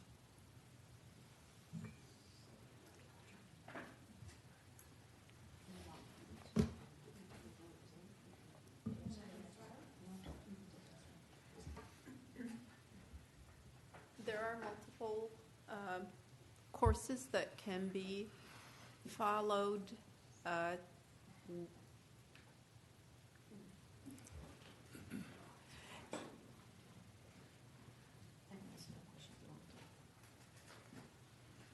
Again, for those in the audience, I'm Kate Anderson. I'm the Community Development Director. So I've been with the city 30 years, so I've seen a lot of changes. We have had this incident come up before. Sometimes you can restrict the time that construction can take place. So first we verify that. This just happened recently where we actually rescued a couple owls, and we didn't know they were there. The contractor didn't, but we were able to bring out the correct people to relocate them and actually get them back with the appropriate family that they were with. So we have encountered this before. So first we'd have to identify where they are and if they could, if it affects construction timing, that sort of thing, so where they're nesting. So that's something we've encountered before. But if the nest exists in a tree that has to be removed because that's where the house is going to be built, what's the process? Then we would probably work with the appropriate agency to try to relocate that within the area. There's people that do that. Or experts that do it. Relocate the nest. Correct. Yes. And one other question? Perhaps this is more towards the developer or the engineer. I'm sorry, I don't remember your name. What happens if through digging with your backhoe that you discover that there's an insufficient amount of appropriate soil on which to build the house where it's presently located? What do you do? Commission members, just to be clear, I'm not a developer, or I'm not the developer. I'm the civil engineer, so there is no developer on the project at this point. Your question, if there's not enough soil, what do you mean by that? It's like not structural soil? Where the house is presently proposed to be located, you're proposing to bring a backhoe in, dig some pretty deep holes to determine if the soil is appropriate to build a house there. What if it isn't? What are your options? Well, there's usually a lot of different options. So if soil's not structurally sound, there can be pilings that homes can be built on, or geo-piers, or the bad soil can be removed and structural soil could be brought in. There's a lot of different construction techniques. Sometimes it ends up becoming an economic decision at that point if it's worth it. So those are things that happen later. Thank you. Real quick, is it okay if I address a couple of the comments that might add some clarity to a couple of the questions brought up by the audience? Sure. Just real quick, as the designer on the project, I, of course, recognize as a civil engineer, our number one job is drainage. So there's nothing worse than having water in your basement. So when we're designing this, we're cognizant and thinking about flood risk, groundwater, all these things. So right now, like we've kind of said a few times, this is a preliminary design. They're not going to build this plan. It's close to that. This is a guide that shows it could be done this way. And I'm happy to meet with any of the neighbors after this meeting and kind of talk about how this sets up and where the freeboard is and how the drainage patterns work. And if they want to talk about that, I'm happy to do that. Mass grading timing, I heard a concern about, we got to mass grade this thing just to see what we've got, but that's not how it would work. The next step would be to do a test pit or further borings, which wouldn't be a big disturbing event. So there wouldn't be a bunch of trees taken out to do that. And it wouldn't be wise to do that. You wouldn't want to clear the site just to find out it doesn't work. So mass grading would happen after the final plans are approved. And the last couple items, drainage, there was a concern about drainage kind of coming from off-site through the site.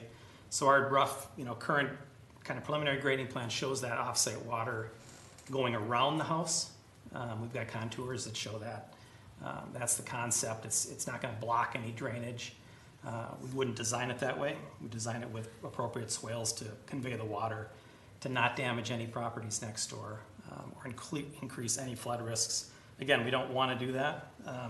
It's not just me. We design it, but it gets checked by multiple other entities. So hopefully that gives people some comfort. Yeah, that was, I think, kind of it. Those are the main points I heard that I just want to make sure people know that it's important to us as designers to design drainage in the best possible way to reduce any risk to neighbor, because the last thing we want is to cause a problem. So, one last thing, could you address this freeboarding issue? Sure. Yep, it's a little complicated. So, freeboard, if you can imagine, it'd be easier if I kind of could draw a picture, but you can imagine a pond and a house next to a pond. And that house next to the pond has a basement. And that basement is supposed to be 3 feet above the 100-year of this pond that's right next to it. So when that pond, we get a big storm and that pond bounces up, let's say it's 3 feet above the 100-year event. So it'd have to be an event larger than the 100 that's going to make it bounce even further. It would have to bounce 3 feet more to touch that basement level. So that's what the freeboard is for. It's super conservative. So in our little pond that we've got here, it would be physically impossible for it to have 3 feet of standing water higher than its banks. So it's not even really it's a complicated thing to envision, but the most that thing could bounce over its banks is just a couple of inches. And then it flows downhill to the other downhill water bodies. So the house that has the 4.4, negative 4.4, is below the pond. So it's actually not affected by that pond's freeboard. It's affected by the next downstream pond's freeboard, because we're going around. And I can get into this with some pictures because I get the concern. I'd be freaked out too if my house, if I thought it was going to be 4 feet underwater or whatever. I get that. So and I'm happy to help clarify that. But it's not really like that. It's the freeboard would be met with the 3 feet for the adjacent ponding. So this is, you're saying this is a non-issue? That is a non-issue, yeah. And that can, again, I don't want to dismiss it like it's not a valid concern, because it is. I didn't mean to suggest that you yeah, but there's one that's the 2.31 that's a staff condition to increase that to 3, and that's valid because that one is adjacent to that pond level. Mm-hmm. But the other one is downstream of the whole system, so it doesn't really apply. It's like, imagine a pond way up on a hill, and there's a house down at the bottom of the hill. Obviously, that house's basement's never going to be below that pond's 100-year water level. But it doesn't matter because that pond flows around that house. And that's what's happening with this house, where it shows this negative freeboard. So I just have one last comment. Yep. This is the second meeting in which something like this has occurred, where somebody wants to come in and develop something, and there's a whole bunch of neighbors who are opposed to it for all sorts of reasons, some of them valid, some of them not, some of them emotionally based, some of them scientifically based. Can you help me understand why it appears not to be appropriate or possible for homeowners who want to make this kind of change to a neighborhood that clearly is going to have some perceived impact by the neighbors, to get together and discuss and try to resolve and address as many of these issues as possible before the presentation to the Planning Commission? So at 10 after 9 on a beautiful Tuesday evening, all of us are sitting in this room instead of being home with our family. That's a great question. Are you directing as though we should be, as the engineer, meeting with neighbors, or that maybe is a process? Communicating, just getting people together and say, hey, this is what we're thinking of doing. What do you think? Get your input. Address this issue. Gee, we'd like to do that, but we can't. for whatever reason, but just to come together, to communicate and make that happen. Sure. So I guess if there were a developer on board here, that might be something that they would be part of their process. If communication is a problem, I mean, I don't know how we can do that. We're just hired as the engineer to kind of solve the math problem. Again, I can, it's not too late. We can still explain things to everybody of why things are working. We're at a preliminary approval at this point. Again, I'm happy to answer questions now that I've kind of heard what these are. As far as a process standpoint, neighborhood meetings ahead of these projects, that I don't want to start to get into the city's business too much with speculating on that, but that could have been obviously helpful here if it would have helped answer some questions early on. I think the nature of the beast is a little bit, the project evolves so much, and it's on a tight timeline, and there's things that you got to get plans done. You don't necessarily have unlimited time to answer unlimited questions, but we just do our best to do it in this forum, which is really, I think, an appropriate place to do it, where everybody's hearing the same information at the same time. Great. Thank you so much. Thank you, sir. Thanks. Fellow commissioners, comments, positions, motions. So, okay, and this might still be a question for the engineer, but I'm not sure. I want to hear the city too. But so one of the things brought up that I think would be a terrible scenario is if somehow we got to the point that was illustrated where we've done a bunch of destruction of the natural environment only to get to an outcome where no development is done. That would be a terrible outcome from my perspective. Does the city see any, process-wise, help clarify this for us? So I heard from the engineer that we wouldn't go in and do the grading and the mass destruction of the natural environment required. I shouldn't use destruction, that's too charged. Removal of trees required to get that done. It sounds like we do more non-invasive tests first to make sure that this project could actually happen in terms of a development project, in terms of a house going there. Is that the case? Are there more baby steps here before we just start plucking the trees out and kind of drastically changing the natural environment, I guess, only to find that we actually can't even feasibly build this house? Yes. Okay. To do any sort of significant work out there, minus, gathering information, the builder, developer, contractor, if you will, needs approved construction plans and permits from the city and watershed district. To do those, they have to meet all the conditions of approval. So again, we're at the preliminary stage, preliminary plat. There's a final plat, and then there's other hurdles that they have to go ahead to actually secure the permits. And we do pre-application or pre-construction meetings and things like that. So we're still preliminary in the process. Are the tree requirements on the site different under its current zoning designation as rural versus if we were to rezone it as single family? Does that change what kind of environmental changes can happen to that site or not? I don't believe so.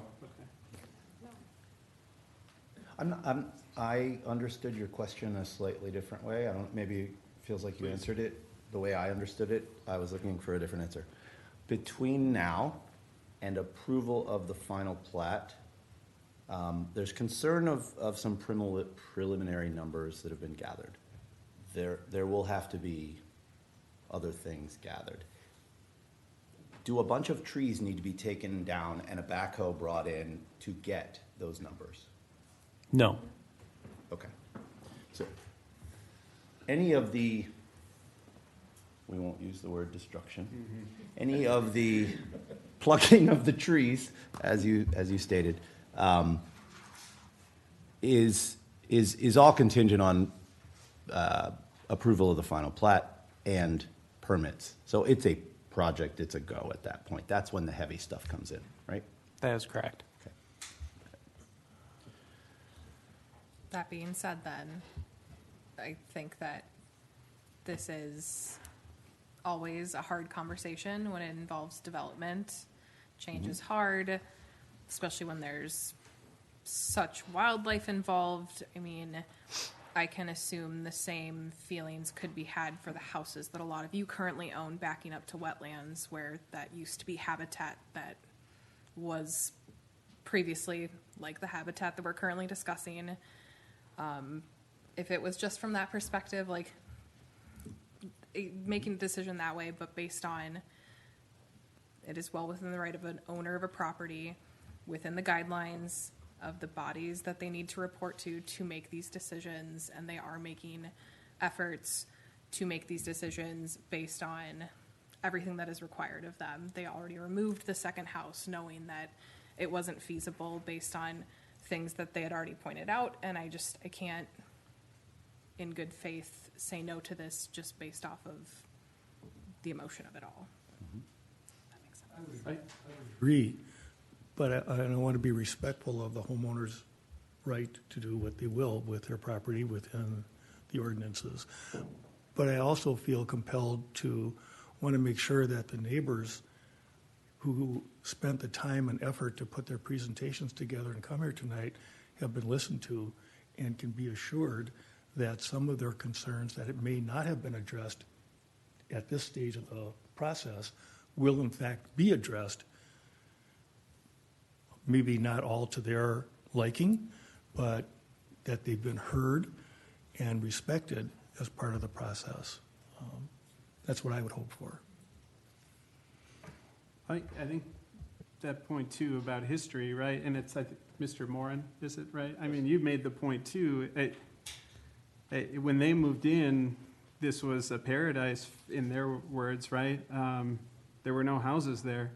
I looked at an aerial map from 1957. I mean, it was, in my view, being a rural kid originally, I mean, awesome, right? Like no houses anywhere as far as between the road that used to be there, that's now Lake Lucy Road, and the lake. Now there's 20, 30, 40 houses there. But here we are.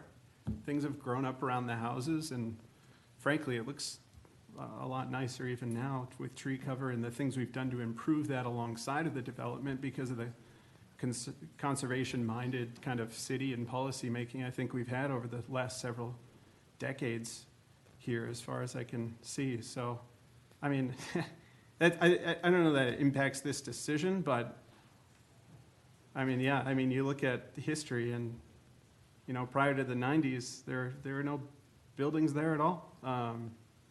And I don't know if there was concern then when the private road was put in, when those houses were put in, and I'm sure there were legitimate concerns then, but we moved ahead with the development. And like you said, there's always going to be pros and cons with development, but what makes this plot of land, I guess, so much different than all of the other land around the Lake Lucy and surrounding wetlands that has been developed? I guess that's a question that I have to ask, right? So I do have an actual more specific question based off of that. Why was everything sort of rezoned, process question, rezoned single family or low, residential low density, but this strip of land somehow, the Mauren plot that we're talking about, stayed rural? Why does that happen? They already owned it. So You can't rezone a property That's owned.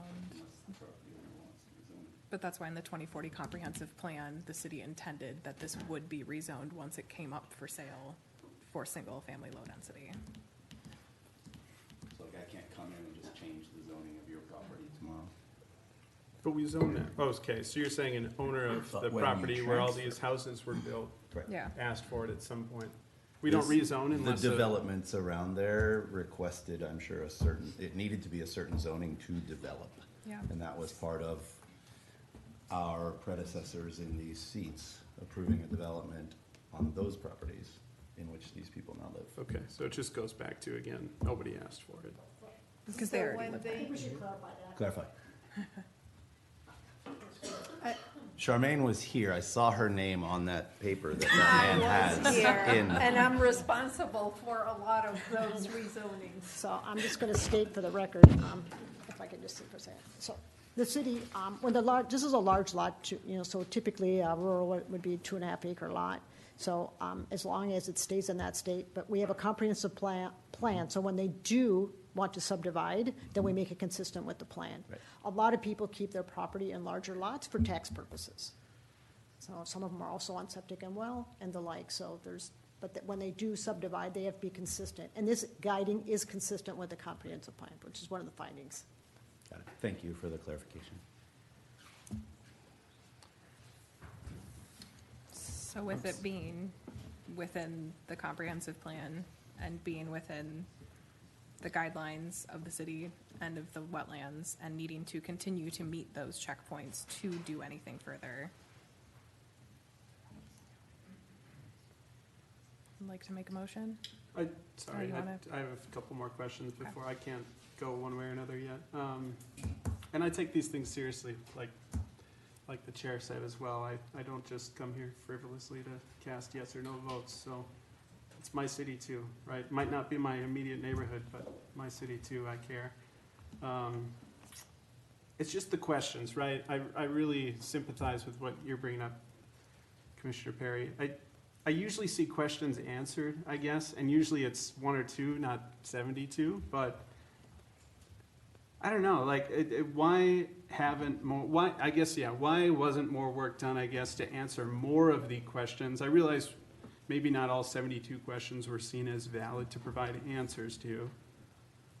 But again, when I see this big of a crowd show up and sort of no one other than the applicant here to say, yeah, this is a great plan, and then just with so many questions not answered, I don't know, it's tough to reconcile, like you were saying, the differences, because I'm hearing this freeboard thing and why the 4.4 is a non-issue, and I'm getting what our engineering expert is saying. I'm getting that based off of what I've read about it and what he's saying. I get that, so I'm reconciling that, but there's just so many data points here and so many questions that just haven't directly been reconciled with one another. It's just really hard to I just sort think some wrap of your those head around. things aren't determined yet. There is no actual house plan yet because there's no developer. Like so many of the questions are based off of the next steps. And then once a developer comes in and actually decides the footprint of the house and the actual driveway, that's when some of those answers come into play. We're just not, this is just a preliminary plat, like we're not there yet. But there's some other issues, though, that, in my view, can and should be addressed at this stage. I live on a private street. I see the damage that snowplows and garbage trucks do to our private street. These people have a very serious concern about the damage that will be done by all of the construction equipment that is going to drive on that private street. And I think they have a reasonable question when they ask, who is going to be responsible for maintaining and repairing the damage that will be done? Who is responsible for maintaining private streets? Yeah, there's a reason it's called a private street. Everybody knows who's responsible for it, the people who live on it. So this is a tough answer to give, but when you buy property on a golf course, there will be golf balls coming at your house. When you buy property on a private street, you know what you're getting into.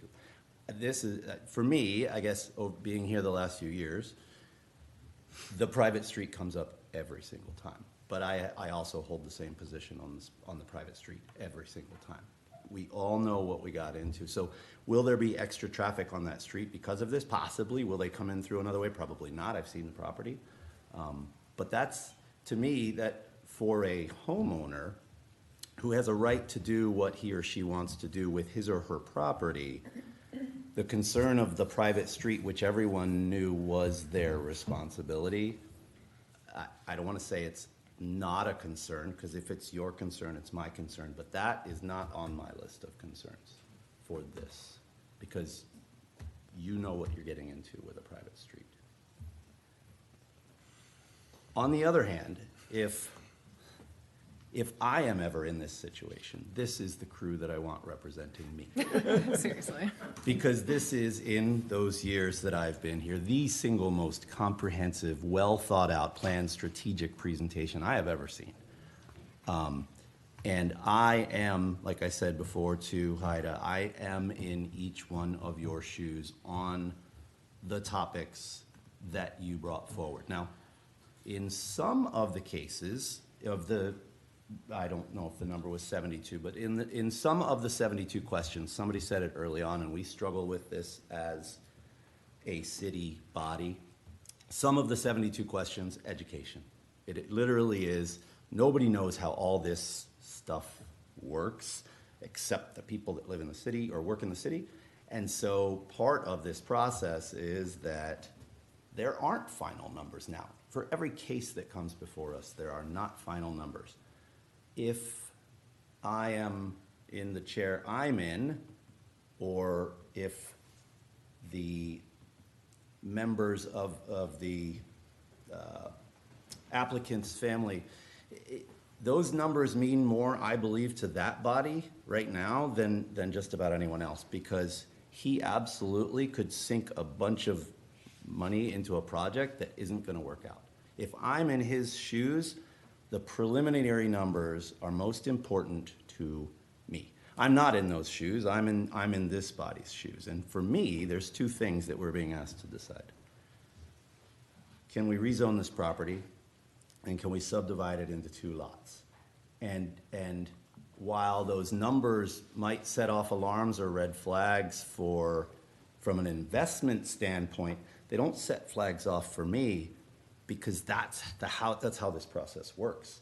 There is a final watershed check step that will do the real thing, get the real numbers, and this project will or won't go forward, and they will or won't be out of their investment thus far in hiring experts like this man. So the numbers of the soil, that leaves it for me because of that check step that is not on this committee to say yes or no, because again, only one water expert two water experts in the room. There must be another one. The last one is the drainage.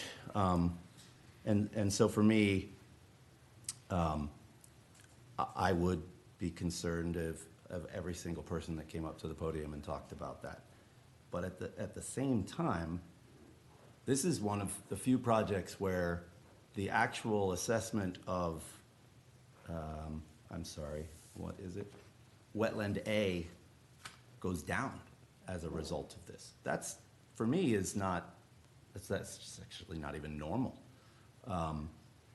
And so I have to trust in the fact that we currently have, and will even have, more experts on this pre-project before it ever becomes a project.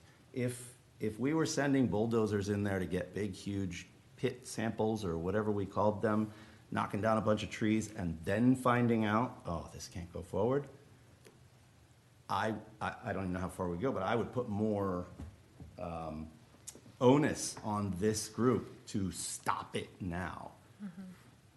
But I actually don't feel that way, because I feel the onus for this landowner who had 2 developments grow up around him, or his family, and now is asking for 1 house. It's not even a development, it's one house. So that's. And I appreciate your perspective. And I would just hope, and my sense in the conversation tonight is that Mr. Mauren will just be a good neighbor as he moves forward with his plan, should it move forward. And that's my hope. Of course. I think for me that breaking down what our actual decision is always important. What is the planning commission actually saying yes or no to here? And you broke it down the way I was thinking in my head, so thanks for breaking it down that way. The recommendation from the city is for us to decide, rezone it, which we've already rezoned everything else other than this plot, so I'm not sure why we wouldn't rezone it. And then we're asking, break it into 2. Mm-hmm. I don't know, yeah, I don't know why wouldn't breaking, I'm not being asked to approve a development. I'm not being asked to approve a house tonight. I'm not being asked to approve tree removal tonight. Tell me if I'm wrong about any of these things, please. Not approve, recommend to the city council, of course, but those things aren't actually really on the docket tonight. There are so many more steps to this process before those things are actually decided. That's at least how I'm hearing that this decision-making process is broken down. And if that's the case, I think the planning commission saying yes to a recommend is, again, saying yes to rezoning and subdividing, and that's it. But that's my perspective. And if I'm wrong about that, somebody please correct me before we vote. No, it's. And again, back to the education, maybe it's the last thing I'll say is the podium tonight served a major purpose, no matter what happens with this commission, because while there are governmental check steps that are the places where those things are decided, everything that was said tonight was in this public hearing is part of the record that will go to City Council, and I will bet you there will be a call to the Watershed District to make sure this is somehow looked at with a keener eye, would be my guess. Because of the comments, because of the committee that you all had put together to address this.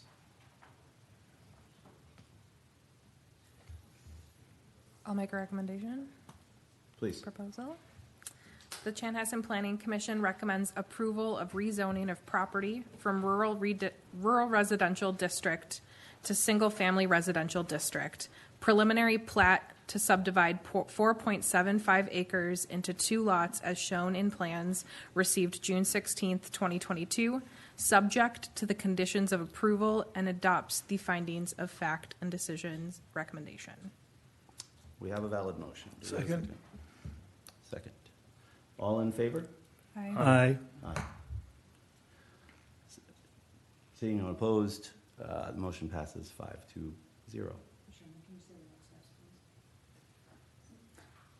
This request will appear before the city council on August 8th. Got it. So if Thank you. the neighbors wish Yes. to appear. As a reminder, the Planning Commission is a recommending body to City Council. If there might be anyone in this room aggrieved of our decision tonight, that date is August 8th, and I thank you so much for representing your property, your families, and everything you've brought in. Thank you. Thank you. We will take a 5-minute break. Thank you. All right. Subdivision, planning case 2022-10. And I will turn it over to staff. Thank you, Chairman, members of the Planning Commission.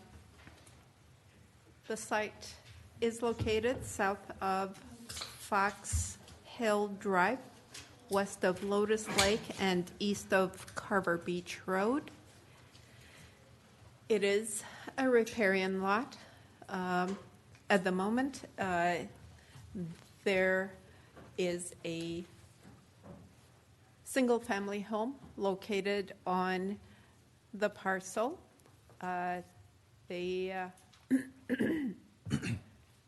With this subdivision, all parcels will meet the required lot area, width, depth. Access to the site is, to each one of the 4 parcels, is gained off of Fox Hill Drive. There is a wetland on the site. It's encompassed within Outlot A. There is a buffered area around it. The 4 parcels Lot 1, Block 1, that has the existing single-family home is intended to be demolished and a brand-new home will be built. The property is zoned single-family residential, and all of the parcels, as mentioned, meet the minimum lot area, depth, and width requirements. At this point, I would like to turn it to Eric to address some engineering access issues. Thank you, Charmaine. Mr. Chair, Commissioners, I'm going to give a kind of a holistic view of the access and right-of-way in the surrounding area, and then do a review of the municipal services that will serve the lots. As Charmaine mentioned, access to each of the lots is proposed to be had off of Fox Hill Drive. The applicant is proposing to dedicate some additional right-of-way in order to adhere or meet the typical right-of-way within the neighborhood, which is 50 feet. It is, again, substandard to our standards currently, which are 60 feet, but it does match the neighborhood and would be consistent with the needs for the road network. With Fox Hill Drive is currently 40-foot right-of-way. The applicant is proposing a 10-foot dedication in order to attain that 50 feet. There is a new street or new right-of-way that is proposed to be dedicated, which I'll kind of overview in the next slide, which is to connect off Big Woods. They also were dedicating 20 feet off Carver Beach Road, which would supply a 40-foot right-of-way. There is a recommendation for an additional 10 feet to have that 50-foot corridor, which would match and be consistent with another subdivision south of this, which I will show in the overview. That was ran by the applicant and their engineers, and it should not impact the build-out of Lot 3, so it is acceptable. One of the comments or one of the other recommendations to note is that with the 50-foot dedicated new street, we would recommend that it be constructed at this time, and that essentially would waive the need for any escrows or securities for future build-out. This is an overview of the surrounding area or the immediate vicinity. Fox Hill Drive is the proposal in front of you today. Of note, Lotus Woods subdivision was a subdivision recorded in 2020 where it was essentially one or two large lots that then split into three. Through that subdivision, right-of-way was dedicated in order to facilitate a connection or a secondary access through what would be eventually the developments associated around this Big Woods area. The Lotus Woods subdivision illustrated the feasibility of this connection through profiles, alignments, grading, which was shown through exhibits, again, through that subdivision, which you can see here on the right. The applicant is proposing to make the connection. However, they are using a different route, which generally does seem feasible, but we still will be requiring exhibits similar to which Lotus Wood provided, which was the profiles, grades, alignments, that kind of thing. And that would be required with the final plat submittal, just to verify. Of note also, where the Fox Hill Drive subdivision is proposing that new street right-of-way, there will be some underlying easements which we are requiring to be vacated prior to dedication. Yep, that's good. The sanitary sewer, the municipal services in this area, there are adequate services to facilitate the development or to meet their needs for sanitary sewer and water services. As through pre-application meetings and an understanding for the need to loop the water, the applicant is proposing the extension of the main along the new right-of-way, which will eventually loop to another extension that I had mentioned with Lotus Woods. They also extended water to supply that loop. The extension for sanitary sewer is not required. They do have adequate access, and due to grades, there's no need to extend sanitary sewer in the area, so it's only the water that would be extended. Looking over and discussing with the fire department, there is a need for one additional hydrant, which would be located at the intersection of Fox Hill Drive and a new street, which would be installed to meet fire code. Turn it over to Joe. Thanks. Moving into existing drainage and grading. So how this property lies, there's a high point located near the center of the property. So stormwater in the existing condition east of the high point flows directly to Lotus Lake. Drainage west of the high point flows either directly into the wetland located on the property here, or if it's close to Carver Beach Road, overland flows and is captured by stormwater infrastructure along Carver Beach Road, and which ultimately outlets to Lotus Lake. The existing wetland, there's no structural or otherwise outlet. When the wetland experiences high water conditions or is inundated, there is a natural overflow that conveys stormwater, again, to the stormwater infrastructure along Carver Beach Road. The wetland on site has been classified as high value or managed type 1.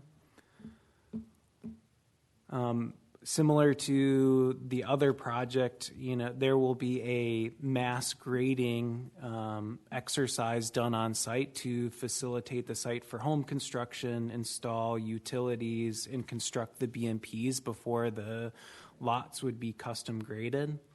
And the grading and storm sewer in the area in the proposed condition acts to convey runoff to BMPs before they are discharged off-site. And again, BMPs are best management practices.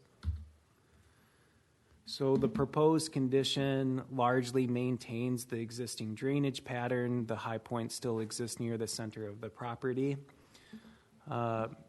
The main difference is that stormwater is conveyed to 4 individual stormwater BMPs. The 3 highlighted in pink are underground infiltration BMPs, and there is an above-ground proposed infiltration BMP located adjacent to the wetland.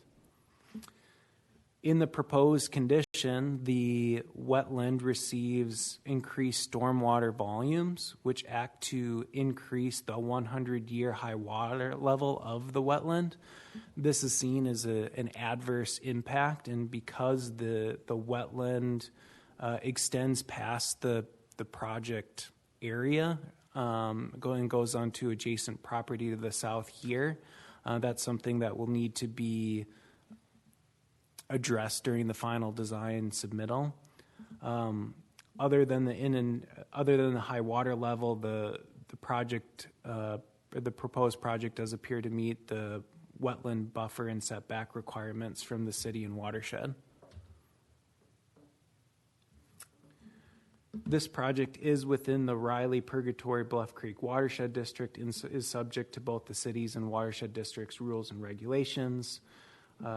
Those include an abstraction volume calculated at 1.1 inches over the impervious area, a water quality element to achieve 60% TSS or total suspended solids and 60% total phosphorus removal, and peak discharge rate analysis. And the current design largely meets these rules and regulations. However, there has been no geotechnical analysis or infiltration testing done on site, so the infiltration rates of the BMPs are assumed from information collected from a web soil survey. As such, one of the conditions moving forward is that the applicant will need to get a geotechnical analysis and related infiltration testing so that the BMPs can be properly designed. When you're looking at BMPs, the infiltration rate and the separation to groundwater are the 2 key elements, and those can impact the location of those BMPs and the size of those BMPs.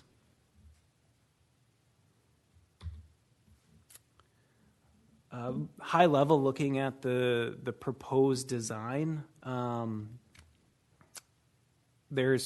it's proposing 4 individual stormwater BMPs. Our local surface water management plan encourages regional treatment, and this is kind of the opposite of that. I do recognize that this is a difficult site to try to develop. You're working with a sliver of land. There's a hill in the middle of it that acts to separate drainage. and there's a lot of complexity to the site with the wetland being in place. However, I do believe that there's opportunities to try to consolidate the number of BMPs in an effort to make the end product easier to maintain and operate. There is some unclear routing that was observed in the preliminary plan, specifically with how the infiltration basin adjacent to Carver Beach Road would drain out, which is something that will need to be addressed during the final plat submittal. A couple of the conditions were that the applicant were to update the design based on the geotechnical analysis and city and watershed comments, and optimize the design, working with city staff, understanding the restriction of the site. And the other condition that we're proposing is that the applicant should receive conditional approval from the watershed district prior to the final plat submittal. And that's a protection to make sure that however the design progresses, that both the city and the watershed district are looking at a design has to progress to an amount or to a point that there wouldn't be significant changes moving forward. And with that, I'll hand it back over to Charmaine.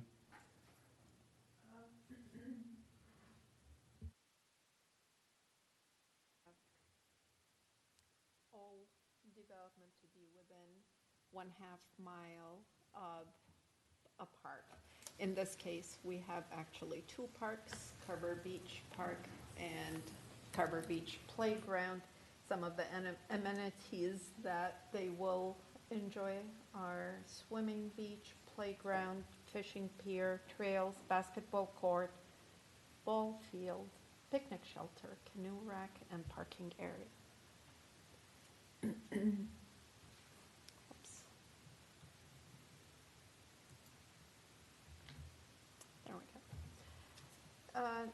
The site is heavily wooded, and as the final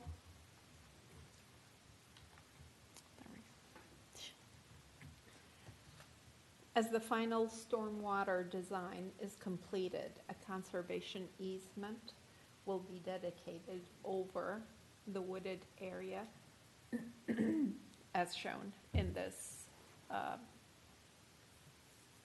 layout. Staff is working with the applicant to optimize the stormwater design to reduce the forest fragmentation. One of the slides earlier showed the storm pond within this vicinity, and that's what staff is trying to avoid. So it's work in progress, and we believe that we will be able to achieve solutions to save as many trees as possible. Another thing that I wanted to highlight, Eric touched upon it, the extension of this road, city code requires a 60-foot right-of-way for all of the streets, city streets in the Carver Beach predates the ordinance. That general area, vast majority of the roads have a right-of-way of 40 feet. Any new development that has been going in has been dedicating a 50-foot right-of-way to stay consistent with the 50-foot right-of-way. Staff asked the applicant to provide a 50-foot right-of-way, and that will require a variance. It will also minimize the tree loss.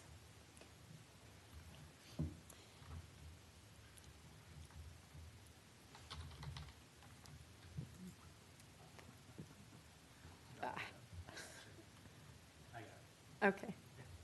There are too many people pushing buttons. Yeah. Staff is recommending approval of the preliminary plat to subdivide 2.47 acres into 4 lots and 1 outlot, and a variance for the 50-foot right-of-way with and adoption of the findings of fact and recommendation. And we'll be happy to answer any questions. Thank you, Charmaine. Any questions for staff? I have a question. Commissioner Schwartz. Staff, could you comment on the concerns raised by Mr. Johansson in his recent email, specifically tree removal, hard pack concerns, animal displacement, stormwater runoff, and pesticide contamination, especially to the Carver Beach Park area?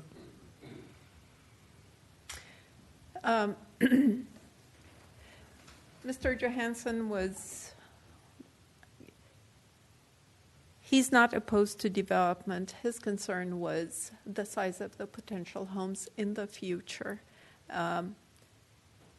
If these parcels meet ordinance requirements and the guidelines for subdivision, staff typically will recommend approval. This development has met all of those requirements. Mr. Johansson requested that the size of the homes be limited, as well as the height of the homes. The city has to abide by the single-family residential district, which basically, as long as they meet setbacks, hard surface coverage on a parcel, and the height limitations, they are permitted to build the homes that would be in compliance with ordinance. It's truly a unique property. Yes, it is. As he said in his email, it's the last of the big woods in the city. I'm curious to know if Jill Sinclair has weighed in on any environmental issues or concerns, and if so, could you share those with us? Sure. Actually, we had a conversation multiple times regarding the woods, and just as was done with all of the surrounding area as it develops, for instance, big woods. Give me one moment. Can you take me to the aerial, please? There. Perfect.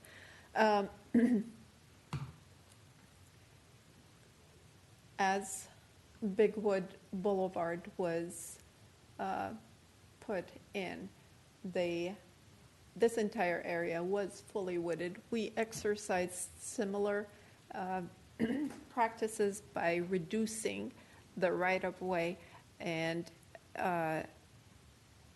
in the case of this development, we also required the applicant to push the homes closer to the right-of-way and have a preservation easement over the rear portion of the property. Something similar was done with the Ides Nest development right here. Lotus Woods. I'm sorry, yes, the name changed.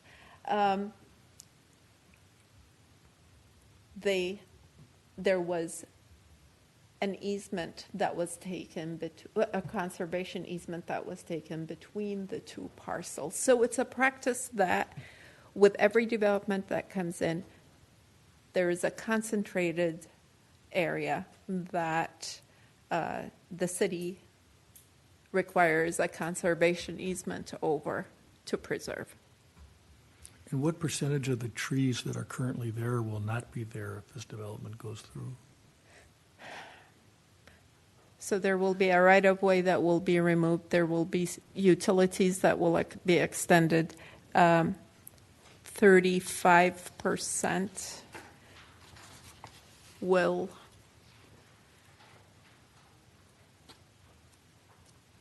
remain. Only 35% of the existing trees will remain? Proposed tree preservation is 35%.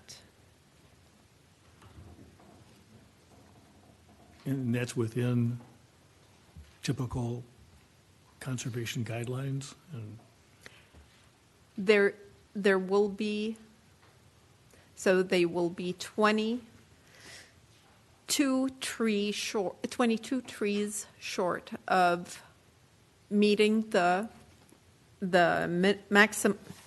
maximum removal, and they will be replacing those trees on site. And we are hoping that as we continue to work with them, that we would be able to meet the minimum requirements.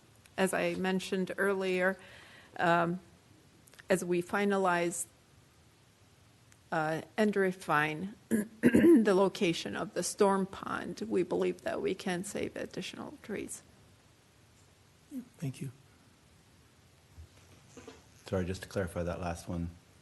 As it stands now on paper, they fall below the tree preservation, so then trees will need to be planted. Correct. However, there are discussions in process for this green idea on the screen that would actually increase the tree preservation from 35% to something else, reducing the number of trees to be planted, correct? That is correct. Thank you. Are there options to push the houses closer to the road, like Big Woods Drive, or has that already been factored in? The applicant did not ask, Okay. and staff did not offer.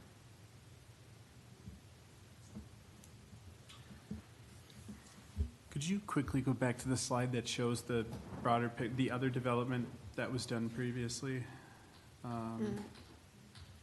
Yeah, that one. Perfect. Thank you very much. So, okay, so with the two, sorry if I missed this, but with the two properties in between there, so we're not actually building any roads anytime soon, right? Until those, or can we, because that right of way doesn't exist through those two lots right now, or does it? That's correct. The idea here is we have two stubs kind of to these properties that are not under development or not being proposed. Upon future development, the requirement to have the connecting right-of-way would be required. Got it. So there's potentially even though we would remove trees in the right-of-way, there's potentially a delayed removal until we actually build that road someday. Is that correct or not? Yes. Okay. Okay. Thank you.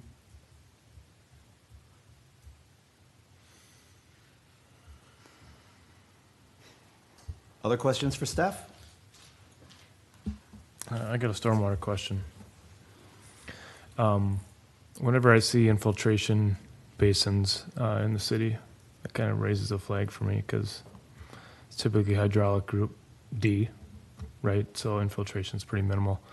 Are there options to change them to filtration basins, or does the developer just have to increase those infiltration basins based on, since we don't have soil information, just thinking of possibilities? Sure, that's a good question.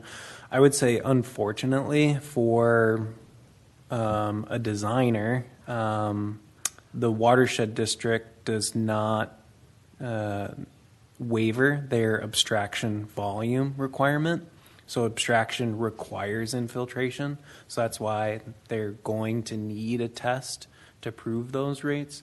But there is a workaround where essentially you have a void space created from a rock layer underneath the infiltration practice to capture that volume, and essentially that allows a longer time for that water to infiltrate into the soil to meet that. So that's why when you're within the Riley, Purgatory, Bluff Creek watershed district, you are almost always going to see some sort of infiltration practice. In lieu of something like that, you might see a water reuse system, so something like an irrigation. So that's something that the applicant could look into, but infiltration basins or underground infiltration BMPs are typically a more cost-effective option.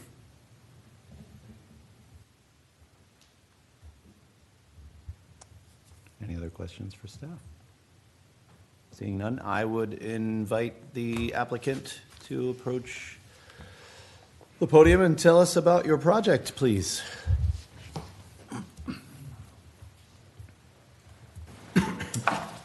Commissioners, staff, I'm so excited to be here. Thank you for taking more time out of your evening to be here. I thoroughly enjoyed the first presentation. I think I learned a lot.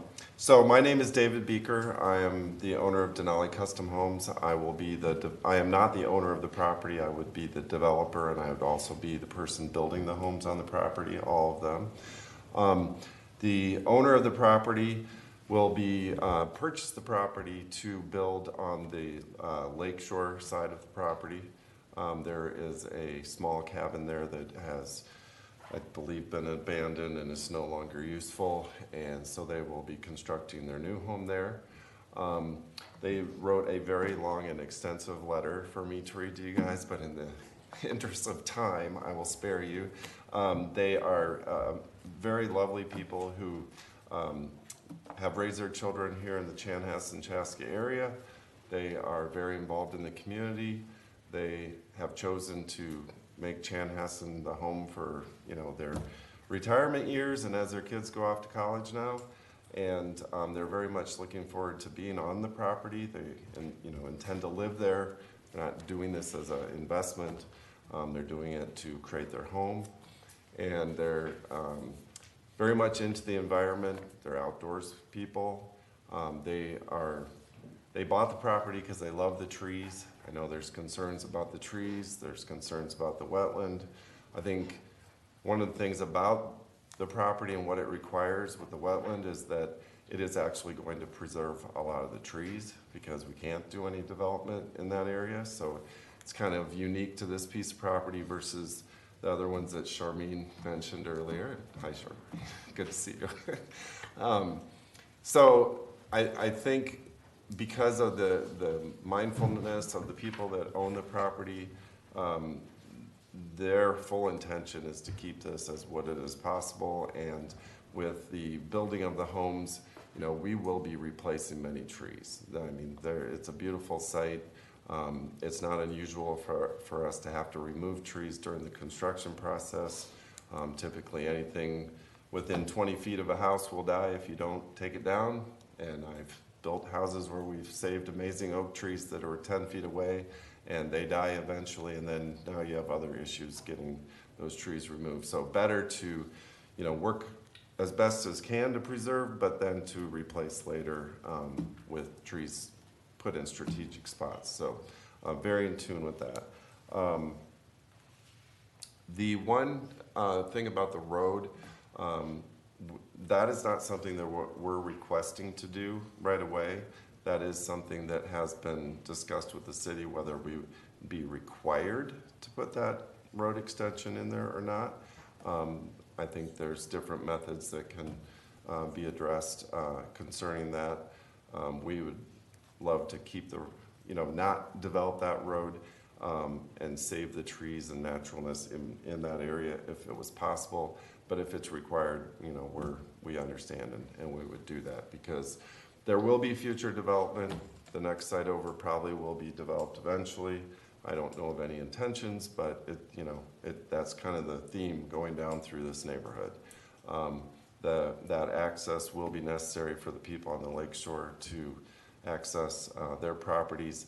And the next site over is going to be a little more difficult to develop, and I think it will be less dense when it's done. I don't know who will do it, but in just our analysis of it, there will likely only be able to be 2 homes on that site, leaving where the wetland extends into that site, and that kind of whole central area there will remain wooded. And I think that's a good thing for the neighborhood. I want to also quickly mention, and then we'll have someone else talk about some of the environmental engineering and systems and things, but the underground systems, we saw that in the first presentation tonight, them talking about using that method. There are several of those on this site.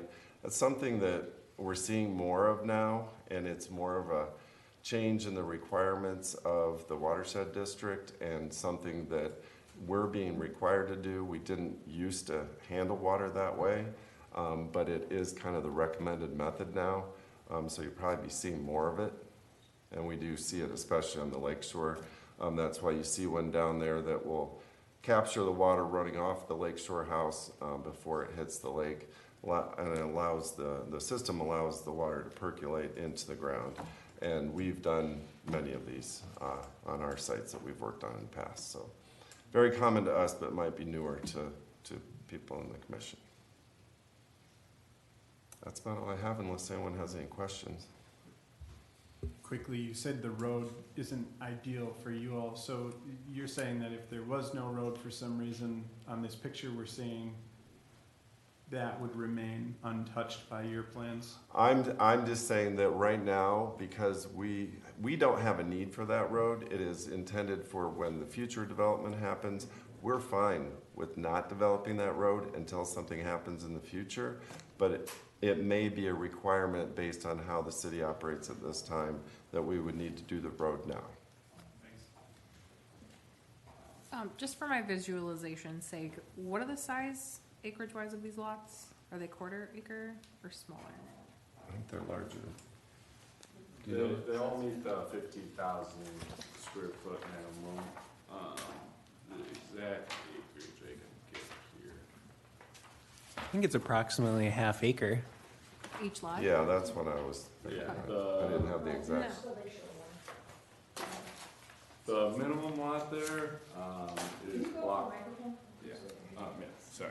Seth Hogan with Alliance Engineering here on behalf of the developer. The minimum lot is going to be block 2, lot 1, which is just west of the lakeshore lot, which is 0.345 acres, so over a third acre. The other 2 lots are fairly large because they encompass the outlot area in between them. I think it's the way that it's stripped. It just makes it look so small. You know, it's actually a big piece of property, but because it's so long, it looks narrow. Yeah. I would agree with you. And there was comment earlier about the size of the homes. And we're not predicting or intending to build very large homes there. We have a large demand for empty nester houses right now, and we kind of saw the site with its walkability and the parks nearby and things that it would attract people that are probably, you know, in that kind of age group. The owners that are building on the lakeshore are in the same age group, and so the demands of those clientele are smaller homes, and we're seeing that as more of a trend. Denali builds anything from 3,000 square feet to much larger, and sometimes we're known for building the bigger homes, and so when people see our name, they think these are going to be little mini mansions in here, and that is absolutely not the case in this instance. The price point's not going to dictate that, and our clientele will not either. Thank you.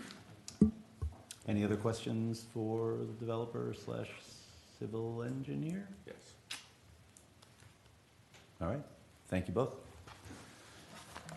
At this point, I will open the public portion of this item and invite anyone wishing to speak to please come to the podium, state your name and your address, and offer your comments for us. Welcome. Thank you You're guys first. for having me. I would honestly wait 100 years to be here right now to do what I'm gonna do and tell you guys what I feel. I want to thank you guys so much for your time. You know me. I grew up with your sister Shelby. Our birthday is both tomorrow. Yeah.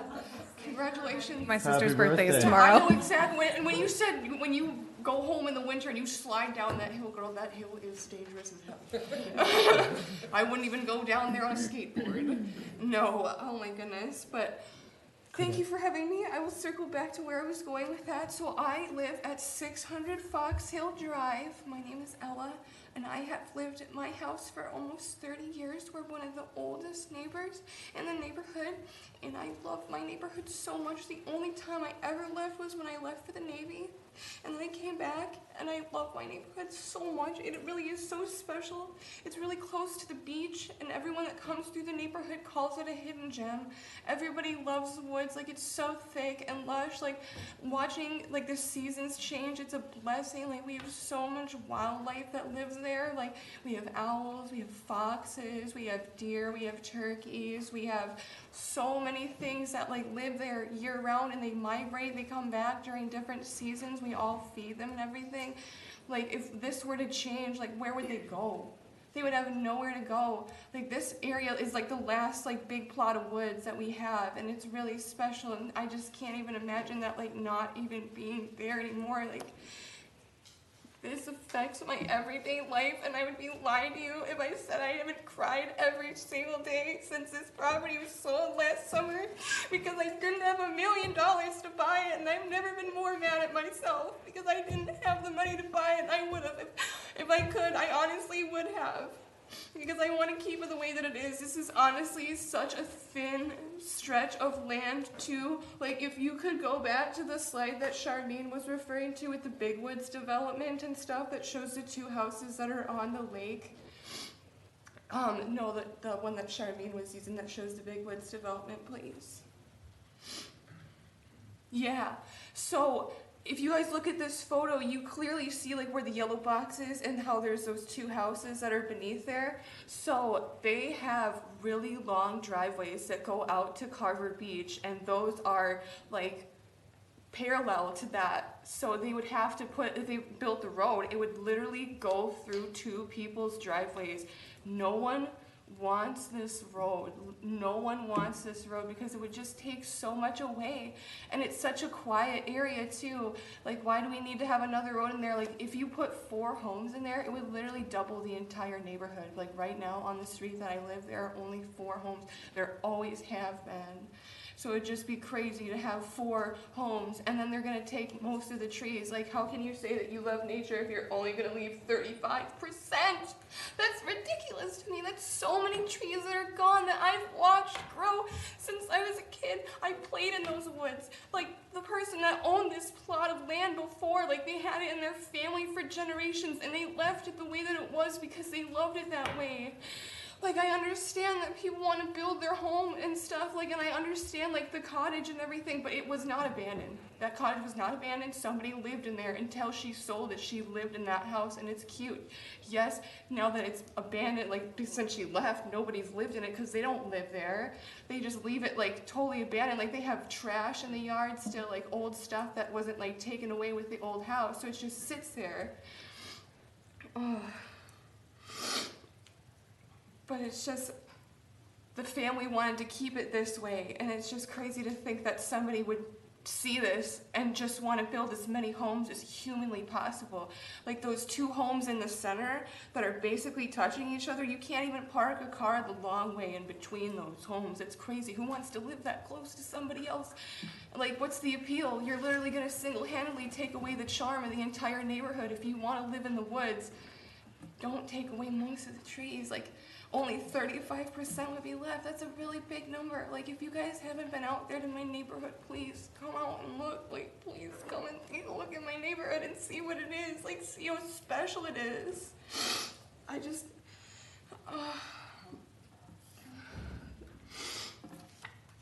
sorry. I just wish that it could be scaled back. I wish that the project could be scaled back. I understand that when people buy land, you know they're gonna do what they want and stuff, but you don't need to, like, invite all your friends and everybody you like to have a house also. Like, I know you're from the 90s, you know that Aaron Carter song where Aaron Carter, like, tells everybody his brother's in the Backstreet Boys, and he starts asking people, like, how many tickets you want, and that's how this feels like somebody's gonna pimp out the trees. Like, hey, I bought this plot of land, who all wants to live here?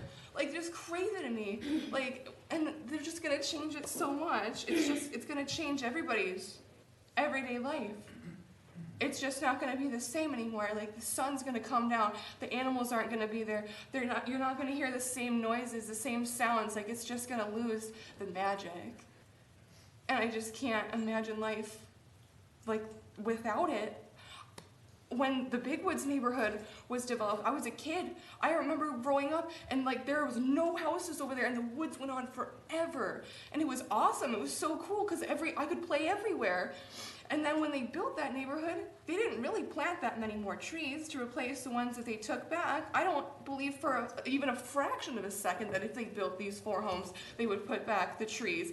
I really don't. And it's everybody's worst nightmare. Nobody in the neighborhood wants this, nobody at all. Everybody hears about this project and everyone is so sad and devastated by this and nobody wants this. The only people that want this are the people that bought the land. But it's gonna affect everybody else. It's gonna affect the animals. It's gonna affect like the water. It's gonna affect so many things.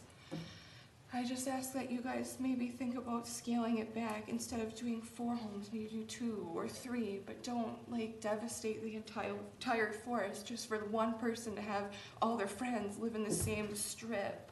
It just inconveniences so many people. It's just such a negative impact. Thank you guys for your time. Thank you, Ella.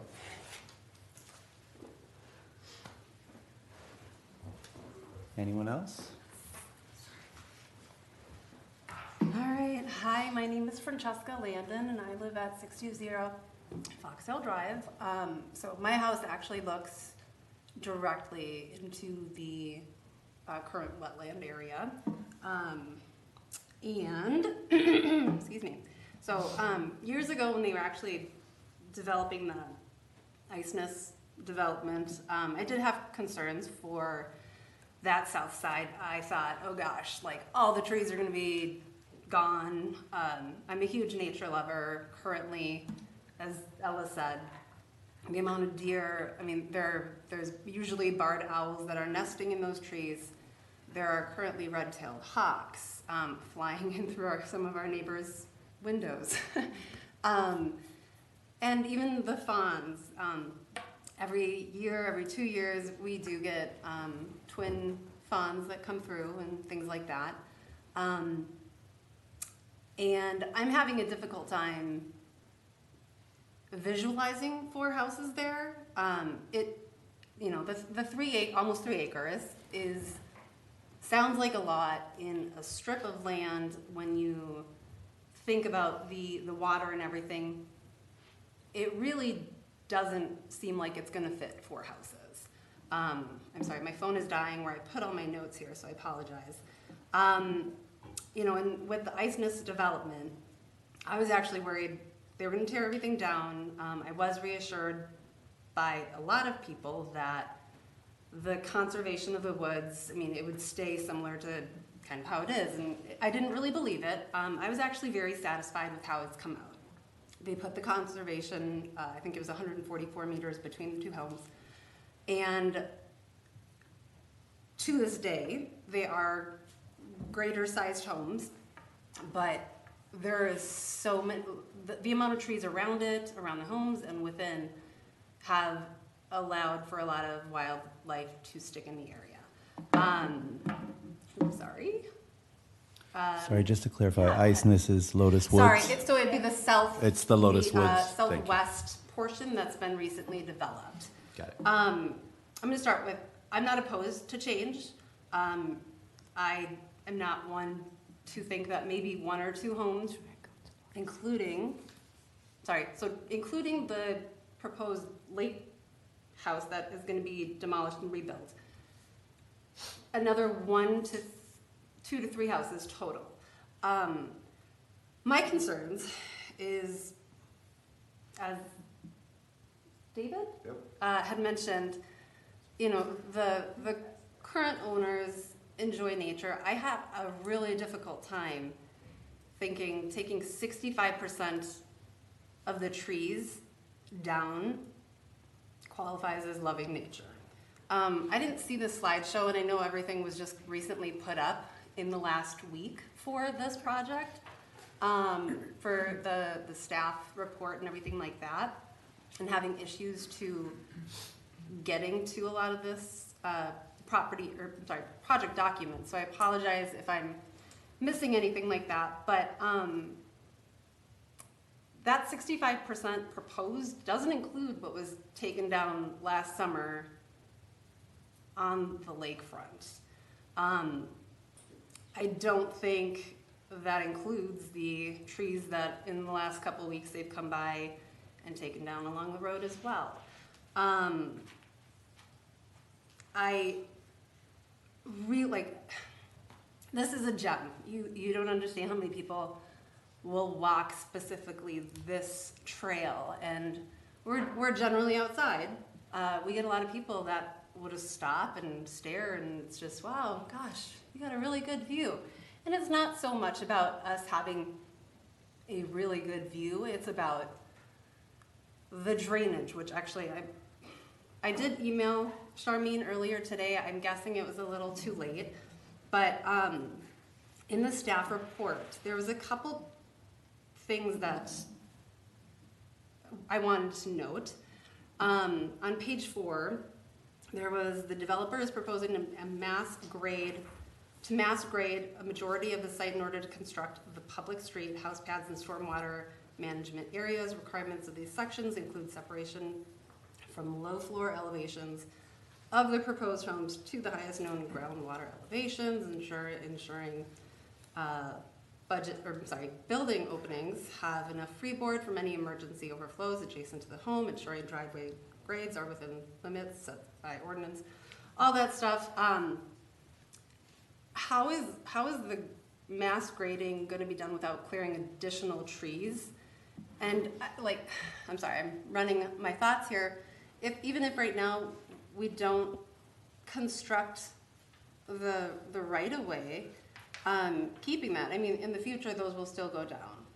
The staff report, I believe it was the staff report, which had 2 different colors. One was like a pinkish color and a tannish color, suggesting what was going to be kept as far as trees. One was not. Everything is gone. So everything on both sides of the road was going to be demolished. There's really no trees in front of it, no trees behind it, and that's pretty much from lot, not the corner lot, the second lot in, minimal trees from lot 2 all the way over to block 1, lot 1. I really think it's excessive. I don't think 65% of the trees, and I mean, I understand you grew up in the area, is that what I heard? It's an amazing place. I think that the demolition of that many trees and the addition of so many houses is going to be a problem for wildlife. And I know that a lot of neighbors in the area couldn't make it tonight for their own reasons, but they're not interested in this much construction. Excuse me. Also about the drainage, the new lot, which would be lot 3, block 2, so the corner lot. When we were talking about in 2020, I'm going to continue to call it Iceness property, there had previously been a drainage lot that was supposed to go in that area, and my concern was for the drainage, where was that going to go? Right now, all the water, when it heavily rains, because we sit outside and watch all the water just go pretty much to that corner of Outlot A, and it goes right down, kind of follows that dashed line, and pools there, overflows that corner, goes into the street, and we have a neighbor down there that he's pretty much, I know he's lost some of his lot to that other wetland area down below in the last 30 years, just because of the amount of drainage that goes in there. So what could have previously been solid ground, where he could enjoy sitting and hanging out, is now water because of the amount of drainage into that area. Also, our road is very small. You really can't drive more than 5 miles an hour if you're passing anybody. I don't know how they're gonna have any trucks for all those homes going on that road, which is not only thin, but a lot of it is pretty much road and will go down. it's gonna ruin the road, and I have no intention to pay for that. We've already gotten a new road 6-7 years ago. And I can only imagine that with all that construction, our road will also be demolished, but we'll be asked to pay for it. You know, there's a lot of issues, and I don't mean to take up so much time. I want to make sure that it's understood. I think this is an excessive building plan. I have so many more thoughts just from listening for the first 2.5 hours to the other plan, similar, that it makes me think it would be so much better if this was only 2 to 3 houses total. I think Lot 3, Block 2 is gonna have an ongoing flooded basement, or they're gonna have the same issue of the sump pump being put in every few years. Just due to the fact that the amount of water in that area, and even if they elevate that space and take down all the trees, I just don't think it's a good idea at all. I have so many more thoughts. I don't want to take up all the time. But again, just displacing any of the wildlife, which we love so much. There was a question about Katie? Earlier you had said when they subdivide, they need to be consistent. And that was earlier in the other plans for the, other project. Was that for the 2040 plan, or was that just for subdividing rural lots in general? Well, rural lots have to be consistent, but any subdivision has to be all city ordinances. I'm not talking about. No, that's okay, I could hear you. Okay, so, I think that the amount of tree loss mentioned, it's ironic, there's plaques over here that say, you know, Tree City and every year and things like that, and there's artwork over there that says, trees are terrific, which goes against this entire plan of removing almost all of the trees. And I really am opposed, and I hope that you guys reconsider and request less homes and less trees being taken down. Thank you. Thank you, Francesco. I apologize, but the City Code of Chanhassen requires that planning meetings end at 10:30 by law, and so I am not allowed to continue. It's the first time I've ever had to do this. We can continue, but we wouldn't start another item, so. So we can continue on this item, we can't start another item. So I think that's. Great. Let's finish. Sorry, forget everything I said. Should we confirm that if anybody's here for the last item, then they should? If you're here for the last item, you're welcome to stay and watch, but it won't be happening tonight. Thank you. Chair Von Oven, members of the Planning Commission, staff, fellow residents, thank you. I know it's been a long night, so I appreciate not only your time this evening, your listening and understanding, as well as your service to this community. I am John Stutzman. I live at 6901 Yuma Drive, which is actually on the, Charmaine, can you pull up the wooded picture again? I am on the other side of the drainage pond from Big Woods. So not in this picture, but more over in this corner over here, down over there. I actually have been living in the city for 14 years and also started my career working for the city in the Parks and Recreation Department. So I have the utmost respect for the staff and what they do and the diligence that they do, as well as the process that does occur by all of our elected and appointed officials. So looking and listening to everything that you guys have done tonight and specific to this project, I think the common theme from the neighbors that we have here is to scale this project back. We understand development, and as was said in the first session, it is an owner's right to develop land within city code, within the watershed districts or any other governing bodies. But as Francesca said, kind of the excessive nature of this seems to be a common theme in a very tough area to develop. And it is, as has been said, and it is a very passionate issue for this neighborhood. It is an area that I think that attracted us to this neighborhood. But again, we do know that development does need to occur and will occur, whether this does or the next one does. With that in mind, I think really some of the requests that I would make is if there are ways to increase a conservation easement to save more of the trees. Again, I think the 35, even if it goes up to 40, if that is the requirement, that is pretty excessive for a pretty special area. If there's a way to increase that conservation easement, maybe like was done in the Big Woods neighborhood, or again, I'm more of the park guy, so I understand that side, the easements and stuff like that I can't get into, but if there are ways to do that, as has previously been mentioned by some of my neighbors, maybe it is reduce the lot numbers. Maybe it is 3 lots or 2 lots versus 4. And I can attest, I am one of the walkers that goes by Francesca's house every day. I have 2 black labs, and I literally walk this route at least once, if not more times a day. And that bottom lot is going to be an interesting lot to develop. Again, don't know the details of that, but you know, if we can increase the saving of the trees, I think that would mean an awful lot to the neighborhood.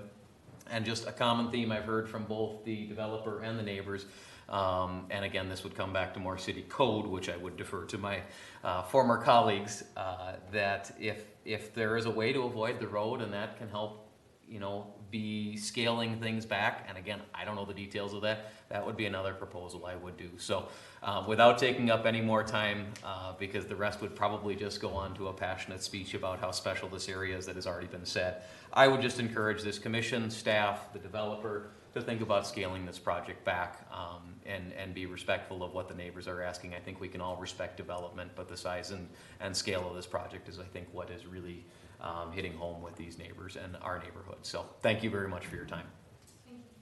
Thank you, John. Hello. My name is Deanne Hale, and I live at 600 Fox Hill Drive. And I have grown up in Chanhassen. My parents have a house behind Axel's, and that's where I grew up when my parents moved here in 1963. I've seen a lot of growth, and I've seen a lot of good change and bad change.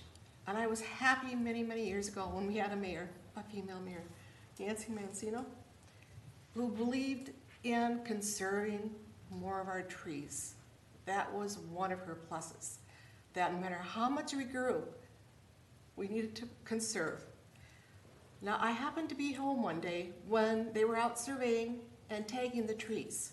So I thought, what are they doing over there? So I walked over there, and the young man that I was talking to, there was 2 of them, said, you know, there's a lot of old trees here, and some of them are very rare. We just don't see them anymore. And I said, well, it's a sad thing, because if someone comes in, they're going to not appreciate it. They're not going to acknowledge it. They'll just knock it down, and we'll just never have it again. The gentleman who had lived there, Bob, died of cancer. And he had the house handed down to him for many generations. It meant a lot to them. Unfortunately, he married late in life, a second wife, and it meant nothing to her. She was from another country. The family that he had were 2 adult children that lived elsewhere in another state. They had no interest in it. And so it was sold. And she had hoped that it would be appreciated as much as the neighborhood appreciated it, the family, the generations had appreciated it. We understood that the gentleman who had bought the land enjoyed the woods and enjoyed the lake. He was primarily interested in the lake. And we were keeping our fingers crossed that he would take into respect of that we would like to see things stay as much the same as they could. Building 4 houses on that, with the rare trees that are there, with the number of wildlife also that depend upon them, is a shame. I am beginning to wonder if we appreciate what we have. Like the song goes, they paved paradise and they put up a parking lot. Is that what's gonna happen? You're removing 2/3 of the trees? When we added on to our house 17 years ago, the people who built it for us said that there were 9 deer sitting over there watching them build. Those deer are smart. They know how to build a house now. Where are these things going? Over the 4th of July, we celebrated at my father's house behind Axel's. Before the parade, there goes a deer running across Chanview. Where are they living? Where are they going? They have no place to go. And we can't save this just for them. But we have to consider what's there. They were there first. Let's not destroy what we enjoy and what they enjoy. Just consider it. Why do people buy wooded lots to knock it all down? I don't understand it. Go buy a place over in Prince's area. On Galpin. Yeah. There's nothing there. You don't have to knock down trees.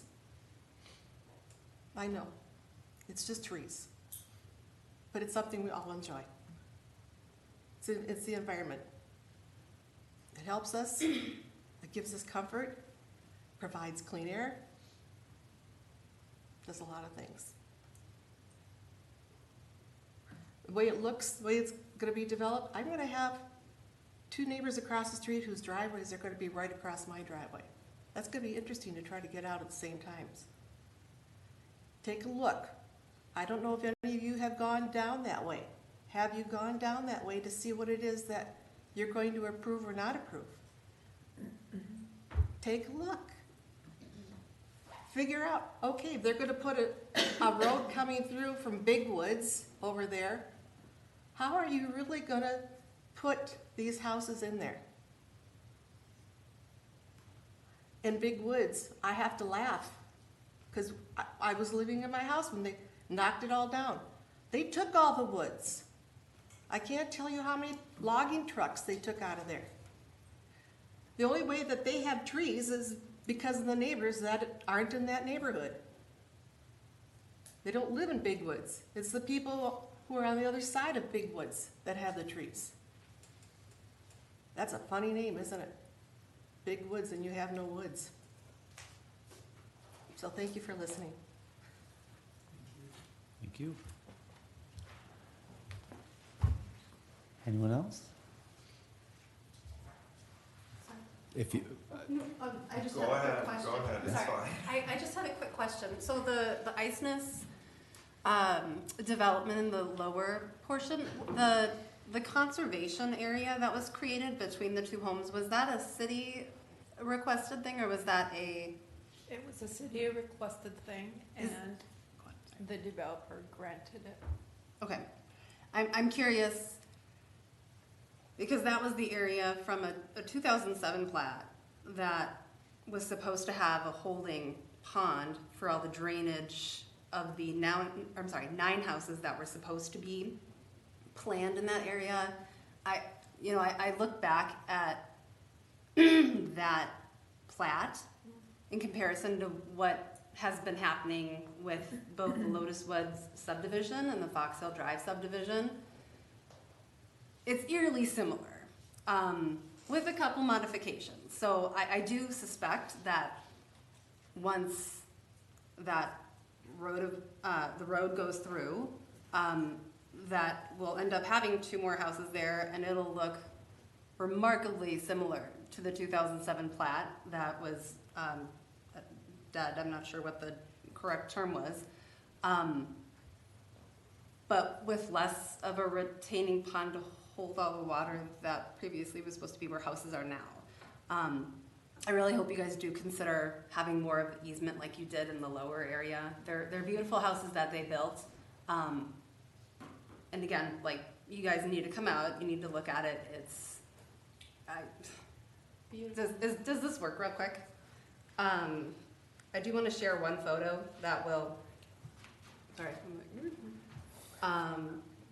It shows every season of, sorry, it's on my phone, so I apologize for the terrible. Yeah, if we can zoom. It's really hard to see, and I apologize. We totally got this. Just give them a second. Okay, Don't you worry. there we go. It's hard to see. Over the 11 years that we have lived here, turning on Foxhill Drive is always just a glorious view. Oops, every different season. It's just a piece of artwork, and I think it will be a shame to see it go. Thank you.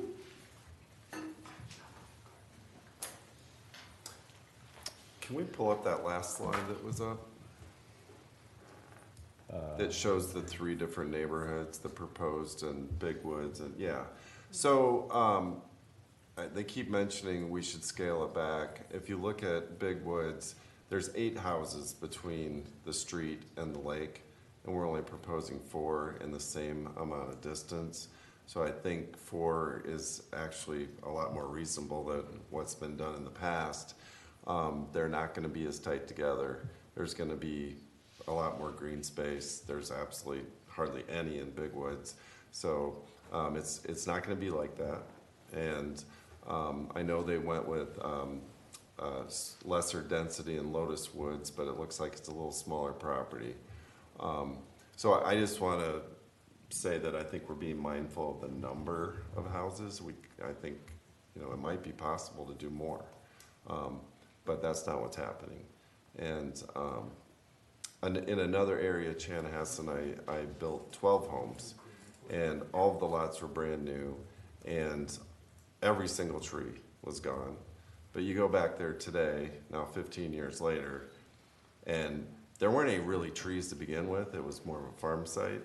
Now there's more trees in a whole woods around all the existing houses that tower above the houses.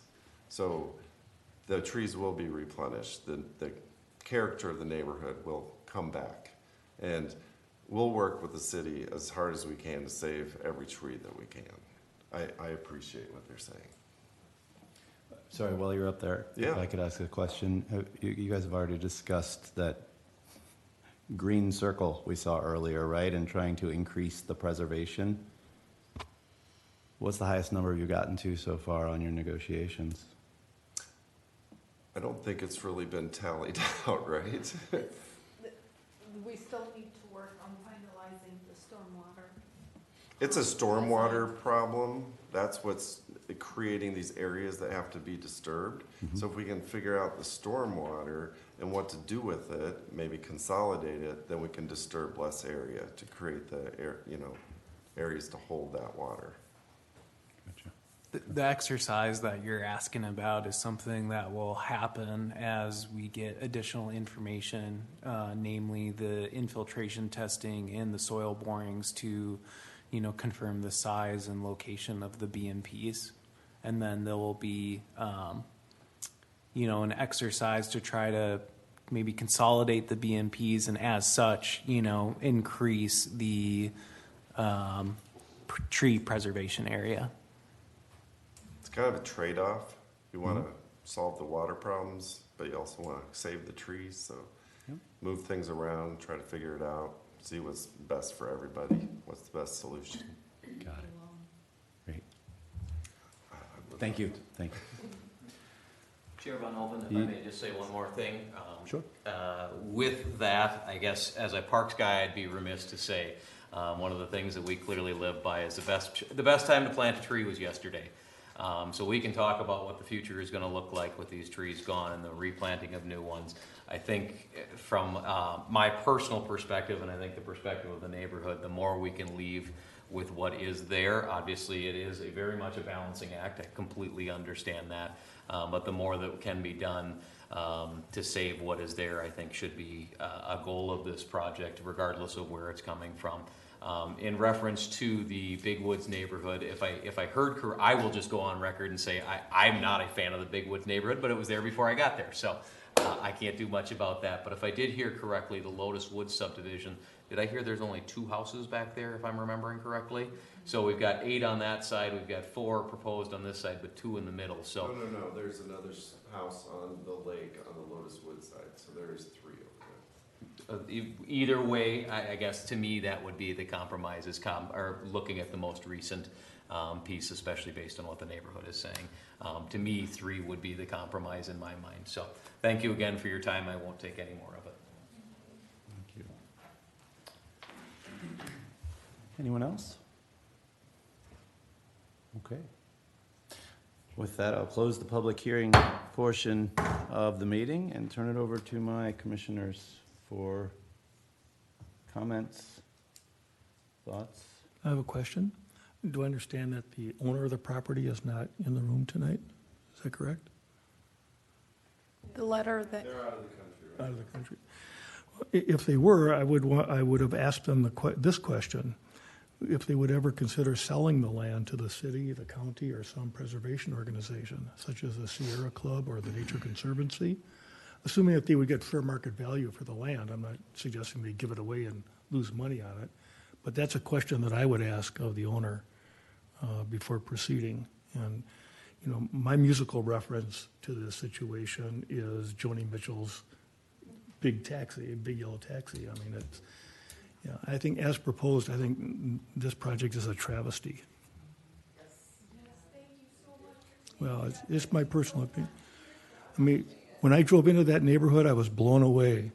I had no idea, and I'm a relatively new resident to Chanhassen, I had no idea that there was that degree of huge trees and the size of that property. It was amazing. And once it's gone, it ain't no more. It ain't never coming back. And it's just, I don't know, I just think that needs to be rethought. I just want to state that given my current house and childhood home are within a half a mile of this lot, I will be recusing myself from this. You still have a quorum. Yep, just barely.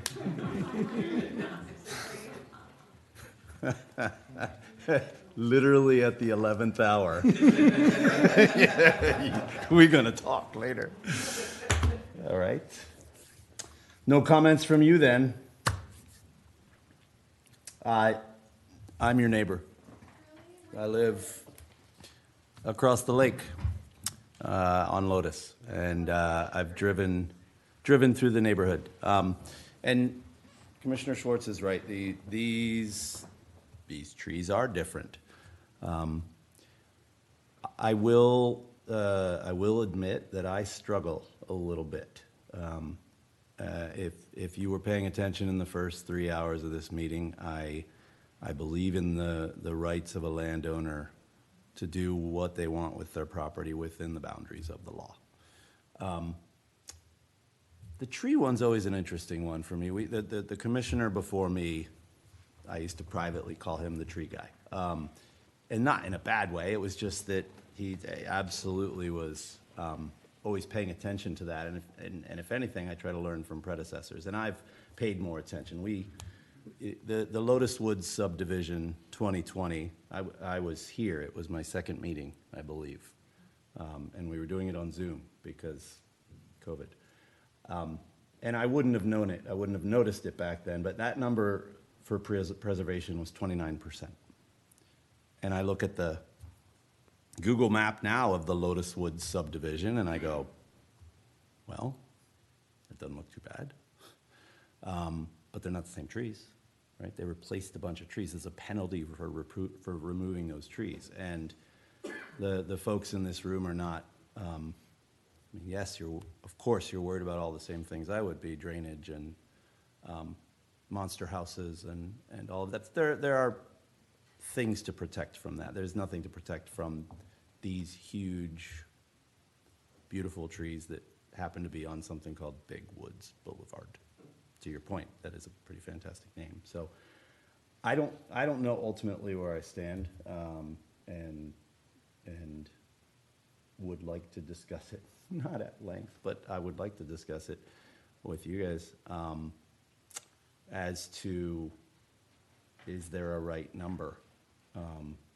Because in this neighborhood at this level, that number does seem a bit drastic. I'm hopeful that there's some other moving around pieces of the puzzle somewhere in there I heard the placement of the infiltration system, the downstream effects of that to the other puzzle pieces might affect the proposed tree preservation, but a number from the city plan that says it needs to be 55% or higher and then paying a penalty that's below that has always been a thorn in my predecessor's side, and I think has become one in this case for these trees, for this neighborhood on my lake.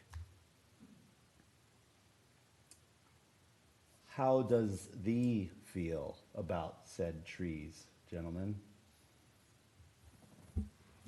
I'll start. I agree with what you said. I've walked this street a number of times. I know someone who lives nearby. Until I walked the area, I had no idea we had anything like this in Chan. You know, it's pretty special. So I understand the tree debate, but at the same time, as you said, Mark, the right to do what you want with your property. I hope we can come up with a solution that kind of a compromise. Whether it's reducing the lots or, changing the stormwater, whatever we can do to save some trees.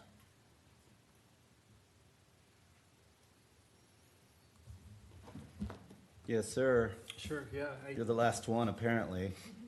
Yeah. Yeah, it's tough, like you said. I feel the same way. I almost bought a house in this neighborhood when I was looking at moving to Chanhassen, so I've been through it. I liked it a lot. I don't think as a planning commissioner, I'm here to comment on that, though. I mean, yeah, it's a tough one. I wish there was, I guess this isn't in my purview. It's more in the purview of council and the city and how we like to do things in terms of conservation, but I mean, maybe those are the things that need to be looked at, conserving more, increasing the penalty for taking out so many. I don't know, it's a tough one for me, it really is. At the end of the day, I do think we have some leverage as a city. We don't have to approve a subdivision, but I find it difficult to tell a property owner that they can't work on this, especially when we've got somebody who's familiar with doing business in the city and has done good projects in the city and is committed to conserving as much as possible. I like the idea of compromise, though. Gosh, what can we do here to preserve it? Because I don't want to see, I've talked about this before. The city is it's great. There's a reason we all live here. I didn't move to, St. Louis Park or, an inner ring suburb because I didn't want to live in an urban kind of place, right? Like Chanhassen is such a great hybrid. It really is, between the natural landscape and all the amenities of a city. So how do we balance that so we don't just tear down what we have? I don't know. But those are bigger problems. I don't know that I can solve or this commission can solve. So I don't know. In my desire for landowners to do what they want with their property within the bounds of the law, it doesn't feel right personally to me to restrict the number of lots. Just saying that. It can only be 2, it can't be 3, or whatever it is.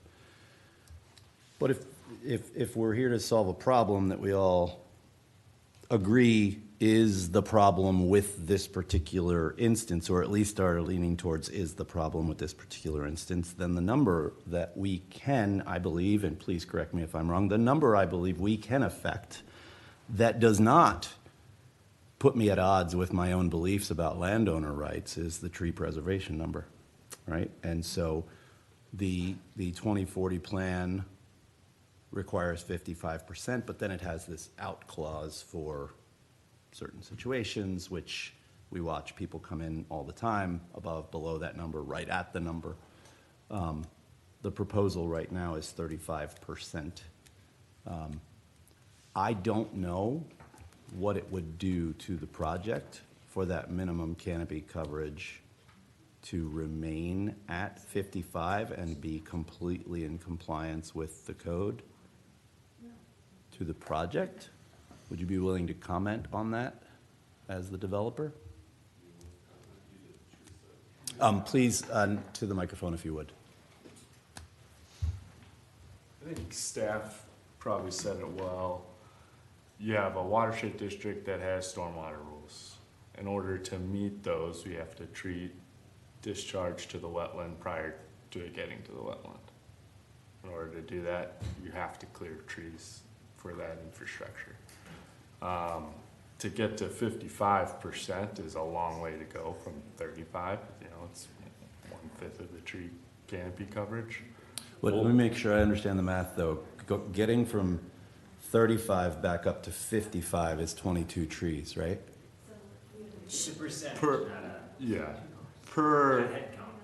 Sorry, but like.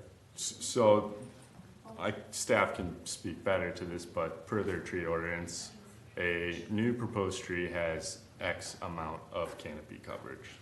I think it's 1,089 square feet. To get back to 55%, you take 22 trees times that 1,089 square feet. That's where you get back to that 55%. It's not 20% of the existing coverage, if that makes, I mean, yeah. Yes, Charmaine. I'm just going to throw this out. We did notice this application with variances.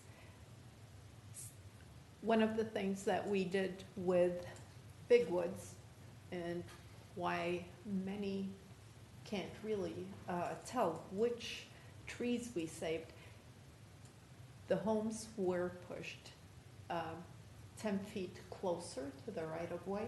To save all the trees behind it. To save the trees behind, and we increased the rear yard to 40 feet.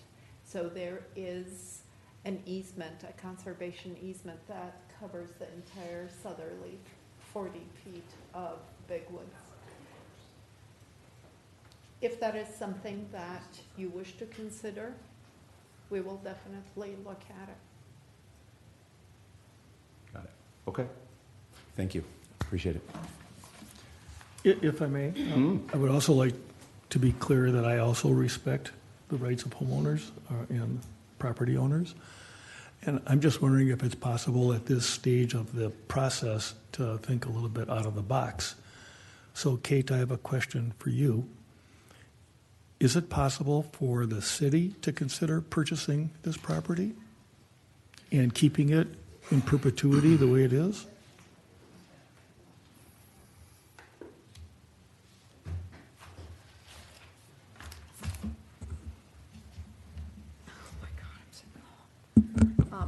At this stage of the game, I'm not sure that that would be appropriate to try to do that. I mean, that's something that could have been considered. I'd just like to go back and talk about our tree preservation ordinance for a minute. We have a very rigid tree preservation easement. Now that it doesn't fit, this isn't a one-size-fits-all. This is a unique circumstance, but as you can see, tree preservation is a big issue on every project that comes in. Do we have a lot of deer in town? Yes, we do. They start up at the Arboretum, they start up at Minnewaska Parkway, they go all the way down the Minnesota River. They're traveling throughout the whole community. And that's one thing that people enjoy about this town, and we want to keep that. I know our city forester, who's on the planning staff, cares deeply about that. We've moved our tree preservation to be more rigid. We do have a more rigid one. We do make them count all the trees, in which they were doing, out surveying all those. I think our best shot at this point, so they've indicated the city wants additional right-of-way, which is taking away some of the trees also, so that they're getting penalized for that. And we're getting penalized, the neighbors are getting penalized for that, for the additional right-of-way. But the best approach at this point, I think, is to Charmaine's point, is to try to look at if there's ways that we could cluster the houses, shift them, figuring out those significant trees and try to work around those. I'm not sure you'd have a willing seller. You can, if they want to offer that up, that the city could buy it. I'm not sure the city has the funds to go do that right now. I think it's kind of not a good place to start negotiating. I would say on a lot of projects that gets asked all the time, why can't the city just buy these? And we have done that. We bought a significant piece on the Fox Woods, which is next to the Earhart Farms. We did that with Paisley when the Prince project came in the park. We took the density transfer. We saved those 50 acres of woods. We always see that it's harder on a smaller piece, the impact to try to do those density transfers. But we have done that with the small lots, how we incorporated the RLM zoning district. We also try to preserve an upland or a PUD where we preserve upland areas or areas that have significant resource. Could this project come back in and cluster the houses one way or the other and try to do an RLM zoning district?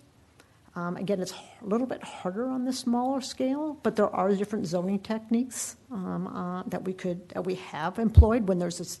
And the reason you would get the RLM or the PUD is because you're saving a natural resource, whether it's a steep slope or a heavily wooded area. So we have tried to employ those in areas. And again, the harder ones here, just like the one before this, are the older established ones where you've got two established subdivisions. And this is going to come up again when you try to connect those two streets, right? We're just moving that down the road. So maybe looking back to what you're asking, Commissioner Swartz, is kind of looking at the bigger picture. If somebody could assemble all that and you could do that density transfer, preserve a significant parts on the perimeter and some of the more significant trees. But unfortunately, you can't always tie up all the pieces at the same time. That's what we always struggle with when you do the smaller developments that are part of the infill, or even when that last lot comes in the infill, just like what we saw before. Those are always the challenge. We can't get everybody lined up at the same time. Not everybody's ready or motivated to sell. So those are the challenges. Thank you, Kate. Okay, thank you.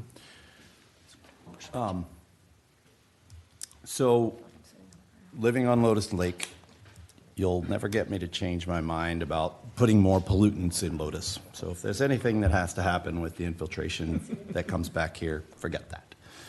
Obviously, that has an effect on the trees, depending on how we can work this out. So Kate, don't stand up yet. I'm not moving, so I'm just lifting my chair up. Just need a higher chair, right? Thank you. Yeah.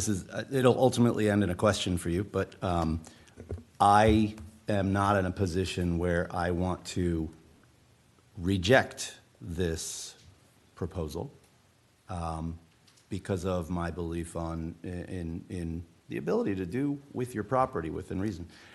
I'm not in a position to vote for this proposal because to all of these people, but also to me, having visited the property several times, this is different than just the normal trees, right? So what is the best course of action to, and I'm not yet suggesting we do, I'm asking the question, what is the best process to send it back? Yeah, so we can ask for additional time. Is it 16? This is at 60, so the August. Yeah, so we could take additional time, and so you could ask to make a recommendation to table it, and then we can kind of go back and revisit some of the issues and see what we can do, whether it's looking at the variances, what are we going to save, all that kind of thing. So, So just straight up a table. Yep, we have 120 days to review, and we'll take the extra 60 days. I see. Got it. Okay.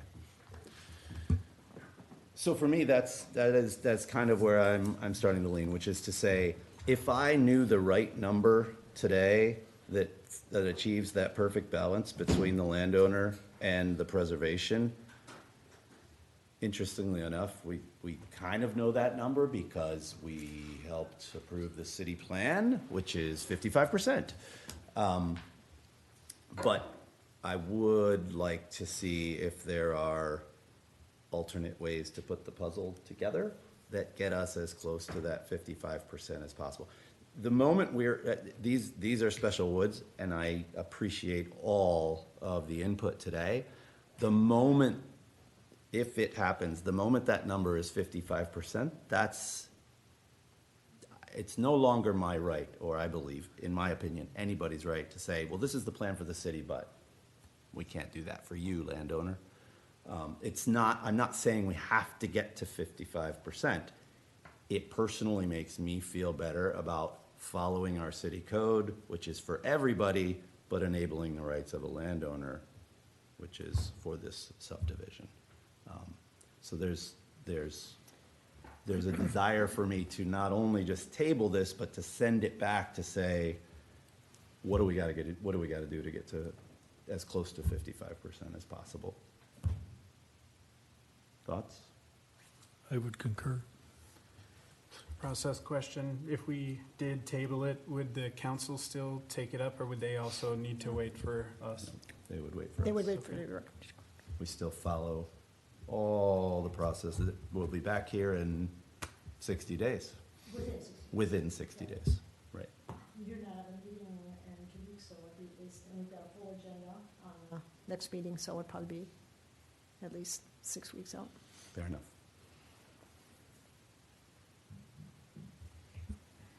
I like that idea. Okay.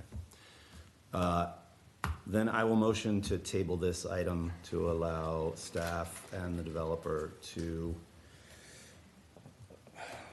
work towards achieving a greater percentage of canopy tree preservation. Do we have a second? A second. All in favor? Yes. Aye. For the record, it is 4-0 with one recusal in the 11th hour. I will keep the neighbors informed of the process so they can be involved. Yes. Okay. Thank you for sticking with us tonight. Hopefully, we will not see you again in 60 days because they will have worked this out. But if we do, we welcome your feedback. Thank you. Okay. Given that the time is 10:30, we will not have a third agenda item, but you have... Can I just make one quick comment? If there's anybody here for this item, this is a really big item for the planning staff and for the residents of the community. I don't think there's going to be any public comment. It's just a code amendment, and I can give it to you briefly. Someone just shut the computer down on me. Okay. So I'm not breaking the law. You're not breaking the law. Technically, Okay. what we say is we don't start a new item. When you're in the middle of an item and people have waited for 2 Yes. hours, I'm always For reticent to sure. send somebody home. I'm respectful of your Good, time, good, good. but yeah, I don't need you guys. My kids were in bed like 3 hours ago, Okay. so I'm good. So, did you shut that off? I thought we were. No. Thank oh you, guys. gosh, no. Okay, so I'm going to try to wing it without the, so this is a code amendment that we're recommending to go up to the city council. So right now, we have to make everybody that wants to get a fence permit into an easement, get an encroachment agreement. That's a legal document that gets drafted by the attorney, and our attorney's saying that those need to go, you can skip it, Charmaine. These need to go to the city council for their approval because it needs a signature. So we've met with the city council. We're creating a website that actually has all of our easement agreements, development contracts, just kind of a for residents and developers to be able to find these sort of documents. So the first one that we're doing is, if you could go to the door. So what we're trying to do is make this. This is the best meeting ever. I know, There's right? a cat in his pocket. I'm like, where's that coming from? Okay. So anyways, the purpose of this easement then would be allowing people to get an encroachment agreement, not have to get an encroachment agreements. We're changing our city code to say if there's not an active easement, you can put it up and you sign a document that says, if for some reason the city would have to activate that easement, my fence is on I have to take care of that. Now, if it's a retaining wall or if it's an active storm sewer line, if it's an active septic, then you still don't need to go there. But this would mean 90% of the people who have to wait 3 to 4 weeks to get their fence in. So we're really trying to be expedient on this. It does require a public hearing, but that's really the nuts and bolts of it. So, yeah. So if you have any questions, I'd be happy to answer them. It used to need to be signed by city council. Yeah, no problem. Charmaine just joined in. She's like, oh, I'll have a conversation. So in the current process, I want to put a fence up. I meet all of the fence requirements, but there's an easement. Correct. So I got to get a signed document from city council. Right, so right now, everybody has easements on all Yep. along the property line, whether Yep. it's in the front, whether it's for your Yep. cable, whether it's for your sewer. It's all over the place. But most of them aren't active. Yep. So this, it's punitive. Yep. And it's time consuming, and you have to pay for it. So, so this just streamlines that whole process. So this is something we'll be putting out on our website. So if a resident wants, they can just fill out the form, get their put it with their permit. Yep. Okay, and then you said it requires a public hearing. No, they would just. This is the public This hearing. is the public Thank you. Okay, all right, got it. It's late. I know it is, and I appreciate you taking the time. Yes, So. Got you it. can- You can open the public hearing, I think. yes. Because there is no applicant, so I will open the public hearing. Would you care to speak on this, sir? All right, I will close the public hearing and entertain comments or motions from my fellow commissioners, all of whom who are participating in this one. I feel strongly about fences. I'd like to propose a motion to approve said amendment. I don't have the verbiage in front of me. Yes, all in favor? Aye. Aye. All opposed? It passes 5-0. Does she need to read the motion? Nope, she's good. Okay. So then the last thing is if you just approve the minutes, because I want Yep. to tell you, we're not meeting on Yep. July 2nd, it's National Night Out. So August 2nd. If you could approve the minutes, that'd be great. August 2nd, not July 2nd. Sorry, August 2nd. So noted. Thank you. Okay. I'm not gonna go through, it's in the packet, what got approved, but the brewery, that's exciting about that, so everybody. So I hope you all are in your own neighborhoods, on night to night, so that'll be at the meeting. On August, now I'm all confused on what dates, the next one after that, we have the Avienda, plan coming back. So, they did, share with the city council, so, we're doing a lot of analytics on that, so we have some things that we want to make sure we address with that, so you'll have a good chance to vet that. And then the RSI, the bottom of the 101 and 61 corridor is back in. They had that concept, so they're ready to go too. We have some other stuff that hasn't come to fruition, but you'll have some projects rest of the fall. I'm seeing some things that we should probably talk about as a group. You know, if we have some work session time, which right now we've got some full agendas, but, yeah, so anyways. Great. Yeah, I mean, but, yeah, yeah, these were both very, yeah, very Okay, sure. meaty discussions, so thank you for everybody staying late, then Yes. it's not midnight, so it's all It's good. perfect. I know. Kelsey and I had to go get food, so. Can I get a motion to adjourn? Motion to adjourn. We are adjourned.